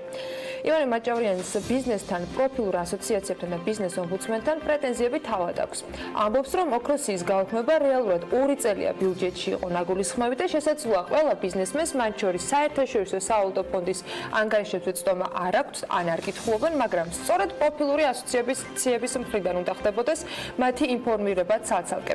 მაჭავარიანმა ისიც თქვა, რომ მან მადლობა ამ გადაწყვეტილების გამო წვრილი ბიზნესისაგან ოქროსის გაუქმებაზე უკვე მიიღო. არის თუ არა მადლობის მთქმელთა სიაში ჩვენი შემდეგი სტუმარი, ამას პირადად მისგან მოვისმენთ იბა ჭყონიას, საქართველოს დისტრიბუტორთა ბიზნეს ასოციაციის თავმჯდომარეს მასპინძლობ საქმიანი დილის ეთერში მოგესალმებით. მადლობა რომ ხართ ჩვენთან ერთად. მადლობა რომ ცოცხლები ვართ. მინისტრი ამბობს, რომ მან მადლობა დაიმსახურა ბიზნესისაგან. ისიც თქვა, რომ შეხვედრაზე რომელზეც თქვენთვის ძალიან მარტივი არის წერილობით მიმართოთ, რომელმა კომპანიებმა ამ გადაწყვეტილების გამო მოიხადეს მადლობა და შემდეგ ამცნობ და პირდაპირ ეთერში მოვალ და მათთან ერთად დავждებით და ვისაუბრეთ. ეს იყო კიდევ ერთხელ ვაფიქსირებ და მინისტრთან შეხვედრის დროს დავაფიქსირებ, ეს იყო მავნებლური გადაწყვეტილება, როდესაც ბიზნეს არ აფრთხილებ და ისე იღებ ამ რადიკალურ გადაწყვეტილებას, იმიტომ რომ ეს არის ასობით მილიონ ლარზე არის საუბარი, რომლის მობილიზებაც უწევს ბიზნესს. როდესაც აქვს საუბრობთ მცირე და საშუალო ბიზნესის და იმ ოქროსიაში მსხვილი ბიზნესის თანაბარ პირობებში ჩაყენებაზე არ დაგავიწყდეთ აქ, რომ აქ საუბარი იმაზე კი არ არის, რომ ორივე 5 დღეში უწევთ. გადახდა მცირე და საშუალო ბიზნესს ქონდა იმის საშუალება წინასწარი დეკლარირების შემთხვევაში 15 დღის შემდეგ გადაეხადა როგორც DGG აგრეთვე საბაჟო გადასახადი იქ შემთხვევაში თუ უწევდა და აქ მნიშვნელოვანი ხაზგასასმელი საბაჟო გადასახადი ძალიან მცირეა, იმიტომ რომ ევროკავშირთან ჩვენაც ხელშეკრულება გავაფორმეთ ფაქტიურად, ანუ მოხსნილი აქვს პროდუქტს, რომელიც ევროპაში ნაწარმოები და ასე შემდეგ. ამიტომ ძირითადად აქ არის საუბარი DGG-ზე, რომელიც გადახდაც უწევდა. ამიტომ ამის საუბარი, რომ ეხლა თანაბარ პირობებში ჩადდნენ და მცირე ბიზნესი მადლობას იხდის ამისთვის არის არასწორი, მე ვთვლი და ჩემთვის ძალიან საინტერესო იქნება მაგალითად ის კომპანიები მენახა, ვინც ამისთვის მადლობა გადაეყო. უბრალოდ ინფორმირებულები არ იყვნენ, ან იმ დონის მცირე ზომის კომპანიები იყვნენ, რომ ანუ ვერ გეტყვი. წარმოუდგენელია, მოკლედ არ ამგონია, რომ ეს სატელევიზიო კომუნიკაცია გრძელდება, ფაქტია ბიზნესსა და ფინანსთა სამინისტროს შორის, თუმცა ჩვენ ვცდილობთ, რომ აი იმ შეხვედრიდანაც გამოვიტანოთ გარკვეული ინფორმაცია, რომელიც შედგა, რომელზეც ბატონმა მინისტრმა თავად ისაუბრა და თქვა, რომ ასოციაციებთან შეხვედრაზე, რომლებიც მასთან გასულ ორშაბათს იმყოფებოდნენ, მისი არგუმენტები მიიღეს და ეს არგუმენტები იყო გაზიარებული მათ შორის და ის არაპირებს რაიმე შეცვალოს. მე ვიყავი იმ შეხვედრაზე და ნამდვილად არ მიმიღია და არც მივიღებ იმ არგუმენტებს, რაც იყო დასახელებული. ჯერეს ერთი როდესაც ისაუბრა, რომ პროფილურ ასოციაციებს უნდა გაევრცელებინა და თურმე ჩვენ ვალდებული ვართ საქართველოში ყოფილიყავით, იქ ცოტა სხვანაირად ისაუბრა. აქ არ ქონდა მას საუბარი. მან თქვა, რომ ექსპერტებს, სხვათა შორის მედიას პარლამენტზეც იყო სხვათა შორის საუბარი. შესაბამის კომიტეტ, არა, გავი ნაგულისხმები იყო. მოდი ხა ყველაფერი ეს გვერდზე გადავდოთ. ეს კარგია თუ ცუდია, ამაზე მოდი ნოვიმჯერებთ, იმიტომ რომ ძალიან შორშეგვიყვანს და არ მინდა დღეს ამაზე საუბარი. ოქროსიაში ყოფ კომპანიებს რომ მოეხსნათ ის შეღავათები. მაგრამ მოდით ფაქტი ერთია, რომ მავნებლობას რატო ვეძახ, რომ ბიზნესს არ აძლევ დროს, რომ თანხის მობილიზება მოახდინოს. დაიწყოს შესაბამისად ურთიერთობა საფინანსო ინსტიტუტებთან, იმიტომ რომ გინდა არ გინდა უწევთ წინასწარ ხო ამ თანხის გადახდა და აქ მეორე ფაქტია კიდე და აგრეთვე თქვენთვისაც ალბათ საინტერესო იქნება მიმართეთ შემოსავლების სამსახურს და გამოიძიეთ ინფორმაციას, გამოითხოვეთ ინფორმაცია ბოლო 2 თვის განმავლობაში რამდენი კომპანია მოყვა ყვითელ ზოლში. ხა გასაგები რო იყოს სმენელისთვის, ვინც არ იცის, როდესაც წინასწარ ადეკლარირებ და ყველაფერი წესრიგში არის, შემდეგ მანქანა როდესაც შედის საბაჟოზე, საზღვარს სანამ გადაკვეთავს, ნუ იქ ნუ მწვანე ძირითად შემთხვევაში თუ რაღაც ისე ტვირთი არ არის, მწვანე ზოლში ხდება ხოლმე წინასწარ დეკლარირების შემდეგ და პირდაპირ შეუძლია მივიდეს კომპანიაში და დაიცალოს ტვირთი საწყობში. ბოლო 2 თვის განმავლობაში ძალიან ხშირი იყო, თითქმის 100-დან 90 შემთხვევაში ყვითელ ზოლში ხდებოდა. ყვითელ ზოლში მოხვედრა ნიშნავდა შემდეგს, რომ უნდა მივიდეს მანქანა საბაჟოზე, როგორც კი მივიდოდა წარმომადგენელი პირდაპირ არანაირ 5 დღის განმავლობაში პირდაპირ უწევდა ან დეგეგეს გადახდა, ნუ თუ თავისთავად იმპორტის გადასახადი უწევდა და მხოლოდ ამის შემდეგ ატანდნენ, ანუ გაცილებით უფრო კაბალურ სიტუაციაში იყვნენ და რატო რამა იძულათ ეს, რატო მოხდა, ესეც ხო საინტერესოა და ანუ ის კომპანიებიც ვინც თქვა ყველა აბსოლუტურად, ანუ ეს ცირე საშუალო თუ სხვილი კომპანია, ანუ ეს რაღაცა პრეისტორია იყო და ზუსტად ეს მინდა აუხსნათ, რაღაცა პრეისტორია იყო და ამ პრეისტორიას მოყვა უკვე ეს გადაწყვეტილება პირდაპირ ის შეღავათები რაც ჰქონდათ, მოიხსნა მესმის რომ 2017 წელს იყო ეს გადაწყვეტილება. ხელოვნური გადაწყვეტილების თქვათ კვალს ხედავთ თქვენ ამაში, როცა პროცენტული მაჩვენებელი ასეთი მაღალი არის ყვითელზურში მოხდრილი ტვირთებისა? ეს ხელოვნური ჩარევა იყო, ეხლა გასაგებია რომ იქ რაღაცა იყო ესეც საუბარი, რომ ჩვენ არაფერშუაში არ ვართ, რაღაცა მოხდა კომპიუტერმა გაანაწილა, გამოანაწილა, მაგრამ ეხლა როდესაც ესეთი მასშტაბური არასდროს არ ყოფილა, კი ბატონო, ხდებოდა ყვითელზურში, ანუ რიგ შემთხვევაში იყო გემეო და სხვადასხვა. შეიძლება ბიზნესის არ თქვათ, მაგრამ მათ ხომ მაინც ეცოდინებოდათ, რომ მაისში ამ გადაწყვეტილებას იღებდნენ და რას წყვეტდა ის ბოლო 2 თვის განმავლობაში? შემოწმება იყო, რომ ვინ გადაიხდიდა, ვინ. არა, უბრალოდ მე სხვა რამეზე ვსაუბრობ, რომ ანუ თანხას უკვე წინასწარ იღებდნენ ფაქტიურად, როდესაც ყვითელზურში ხდებოდა, ანუ წინასწარ იღებდნენ უკვე თანხას, ანუ ამაზე მინდა ხაზი გაუსვა, რომ ეს პრეისტორია მოვყევი უბრალოდ, ანუ რას მოყვა ეს გადაწყვეტილება კიდევ, მაგრამ აქ მთელი პრობლემა რაში მდგომარეობს, ეს არის, რომ ბიზნესი არ იყო მზად ამისთვის. ბიზნესს გაწერილი აქვს თავის ყველა ქმედება, ხო, გავიგეთ, მადლობა მთავრობას, რომ მოგვიხსნა მოგების გადასახადი და თქვა დეგეგეც რომ ბრუნდება თუ რამოდენიმე დღეში, მაგრამ ეს იმას ხო არ ნიშნავს, ანუ მოგების გადასახადი, როდესაც მოიხსნა, ყველა კომპანიამ რაღაცა თავის სტრატეგია დაგეგმა და რაღაც ბიზნეს საქმიანობა გრძელვადიანში დაგეგმა და არა მოკლევადიანში, გრძელვადიანში დაგეგმა, რაც ნიშნავს, რომ რაღაც ვალდებულებები აქვს იმპორტიორ კომპანიებს, ანუ ძირითადად მათ ეხება, აგრეთვე წარმოებლებიც ავიღოთ, იმიტომ რომ რაღაც შესყიდვას წერენ წლის განმავლობაში რაღაც გეგმა აქვს გასაკეთებელი და ეს გეგმა უნდა შეასრულონ. ანუ ფაქტიურად ამ გეგმის შესრულებისთვის ახლა ამათ უწევთ დამატებით სახსრების მოძიება. დამატებით სახსრების მოძიება რას ნიშნავს, რომ უნდა მივიდნენ საფინანსო ინსტიტუტებთან, საფინანსო ინსტიტუტიდან გამოყოფილი თანხა თუ გამოიყო, ახლა სხვა კომპანიებს პრობლემა არ ექნება, მაგრამ გადავიდეთ შემდეგ სხვებზე. გამოიყოფა თანხა, გადასახდელი ექნება თამაში პროცენტი, ხო? ანუ ისე და ისე ნეგატიურად აისახება პროდუქციის თვითღირებულებაზე, გარდა იმისა, რომ ლარი მცურავ კურსში არის და ნუ რამ მდგომარეობა არის ლარიდან და იგივე საწოლიდან გამომდინარე, ყველაფერს ხედავთ.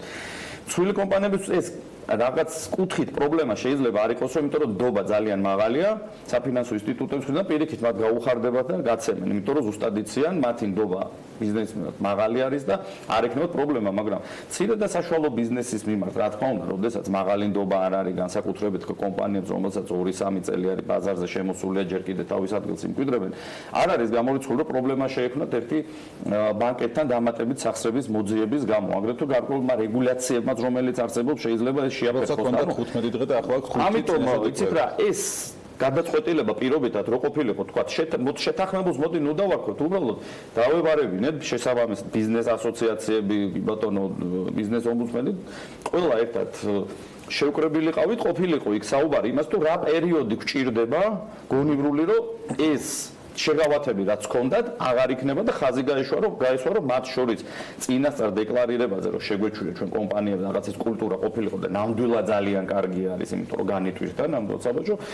ეთქო, წლის ბოლოსთვის მოემზადეთ ახალი წელი როგორ დაგეგმოთ, რა გაკეთოთ და დამატებით სახსრების მოძიება მოგიწევთ. ეს იქნებოდა მეგობრული გადაწყვეტილება ბიზნესის მიმართ და ეს იქნებოდა სწორი სახელმწიფოებრივი ხედვა, რომელიც დღეს ჩვენ ქვეყანას ჭირდება და ჩვენი ქვეყნის განვითარებას და ნუ დავიწყდებათ, რომ ბიზნესზე დგას ჩვენი ქვეყანა და ჩვენ მიერ გადახდილი გადასახადებით იღებენ ხელფასს და იუსება ბიუჯეტიდან. ნებისმიერი ესეთი ხელოვნური ჩარევა ძალიან მყინვეული არის ბიზნესისთვის და ხა რა შეიძლება გამოიწვიოს ამას უკვე მომავალში ვნახავთ. კიდევ ერთი თქვენ საკითხი ასეც იდგა, რომ 50,000 წინააღმდეგ, ანუ 200 კომპანიების კონფერენცია.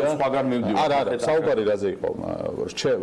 ოქროსი არ უქმდება, უბრალოდ იხსნება პლუს 25 დღიანი შეღავათი, დანარჩენი საბაჟო, ასე ვთქვათ, პროცედურები, რომელიც იყო იქ გამარტივებული, რჩება ამ 200 კომპანიისთვის, მაგრამ არც ერთ ევროპულ ქვეყანაში მსგავსი პრეფერენცია, რომ პლუს 25 დღე ქონდეს კომპანიებს არ არის. ეს 5 დღიანი არის. მოგობით მაშინ შესაბამისად არის ესეთი მოთხოვნა, რამე ევროკავშირთან დაახლოება ან ასოცირება გვაძლევდა, ეგეთ მოთხოვნას ბიზნესი არ უნდა გავიგე, მაგრამ იყო ესეთი მოთხოვნა, ბიზნესი არ გააფრთხილო და პირდაპირ მოხსენი. ანუ ეს სრული აბსურდი არის. ანუ ეს არის გარკვეულწილად რაღაც ფუშინგი ბიზნესზე და ეს არის ძალიან ცუდი. აქ ამაზეა საუბარი.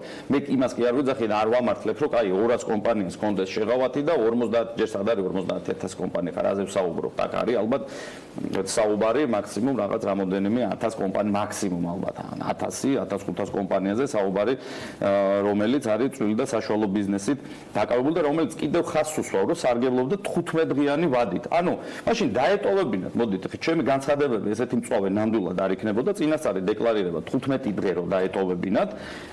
ვიტყოდი რომ კი ბატონო გავაუქმეთ ოქროსია, თუმცა ხა რაღაც პერიოდი მაინც ასაღები იყო რომ იმ კომპანიებსაც გარკვეულწილად კონსულტაციები გაევლოთ, იმიტომ რომ ის ვალდებულებები, რომელიც მათ აქვთ შესაძლებელი მინიმუმ წლის ბოლომდე, რა თქმა უნდა, დაუმძიმდებოდათ, მაგრამ ყოფილიყო მაინც კონსულტაცია, უბრალოდ აქ ვერ ხვდები რატო იყო ესეთი ნაჩქარევი გადაწყვეტილება მიღებული და ესეთი პრინციპული გადაწყვეტილება მიღებული. ალბათ მინისტრი არ გეთახმებათ, იმიტომ რომ ისაუბრეთ რომ 2 წლის განმავლობაში მსაჯულდება. არა, მოდი გავიგ 2 წლის წინ რატო არ მოხსნეს მაშინ? ძადდებოდა არა, 2 წლის წინ შეეძლოთ 2017-ში მოიხსნათ. რატო არ მოხსნეს? რატო არ მოხსნეს წლის დასაწყისში? მოდი ესე ვთქვათ. როცა დეკემბერში იქნებოდა. ანუ ეხლა მოდით რა ესე მიუდგეთ ცივილურად, ხო, ადამიანურად, ხო, ადამიანი როდესაც ბიზნეს აკეთებს, საკმაოდ მაღალი ბრუნვა აქვს და უცებ ეუბნები შენ რომ დამატებით კიდე მილიონობით ლარი უნდა მოიზიდო, რომლებსაც ზად არ არის, ფიზიკურად არ იყვნენ ის კომპანიები ზად. და არც ის ასოციაციები პროფილურად შეხვდით, აბსოლუტურად ყველა იყო საკმაოდ სერიოზული პრობლემის ქვეშ, იმიტომ რომ თხოვდით მინიც რომ მოდი რაღაც კონსენსუსს მივახციოთ, რომ გავალთ ჩვენ წევრ კომპანიებს უთხრათ და მინდა რომ ხმამაღლა მადლობა მოვიხადოთ იმისთვის, რომ რაღაცა გარკვეულწილად იყო შეთანხმება მიღწეული და დღეს აღარ დარჩა რესურსი. ნუ იცით რა ვერ გეტყვით, თუმცა ვფიქრობ, რომ პრემიერი არ იმყოფებოდა იმ დროს საქართველოში ჩვენი მხრიდან წერილიც იქნა გაგზავნილი ფინანსთა სამინისტროში აგრეთვე ბატონ ირაკლისაც არ მიგვიღია ჯერ სამწუხაროდ ირაკლისაც მივმართეთ ლექვინაძეს და ნუ ირაკლის მხრიდანაც იყო ბზაობა რომ პრემიერს დააყენებდეს საქმის კურსს და ძალიან მინდა რომ რაღაცა სწორი გადაწყვეტილება იქნეს საბოლოო მიღებული რომ აქ არ იყო მთლიანად აღმასრულებელი ხელისუფლება ჩართული და ეს იყო მხოლოდ და მხოლოდ ფინანსთა მინისტრის მიერ ინიცირებული ნამდვილად გამიხარდება თუ ეს ესე იქნება რომ მხოლოდ ფინანსთა მინისტრის ინიციირებით მოხდა და თუ შესაბამისად მთავრობა და მთავრობის მეთაური მოგცემს იმის საშუალებას რომ რაღაცა გონივრული ვადა გქონდეს რომ როგორც საბანკო როგორც საფინანსო ინსტიტუტებთან მოვასწროთ ჩვენ მოლაპარაკებების გამართვა აგრეთვე ცოტა შეგვიმსუბუქდეს ის ყოფა რომელშიც მოგვიწევს უახლოეს გადამხდელების უკვე ჩართულია აქციის გადამხდელების ჩართულია და სხვა დანარჩენი უკვე ჩაირთვება ნახოთ იქნება თუ არა პრემიერთან გაგზავნილ წერილზე პასუხი რაიმე თქვა სიტუაციის შემცვლელი ივაჭყონია საქართველოს დისტრიბუტორთა ბიზნეს ასოციაციის თავმჯდომარის მასპინძლობდით საქმიანი დილის ეთერში და მადლობა მას სტუმრობისათვის ამ დღევანდელ ეთერს ვასრულებთ ბედნიერ დღეს გისურვებთ წინ საქმის კურსის გამოშვებები გელოდებათ ბექაპაციკაძესთან ერთად ხვალ დილის 8-ზე შეხვდებით ერთმანეთს დაეპირველად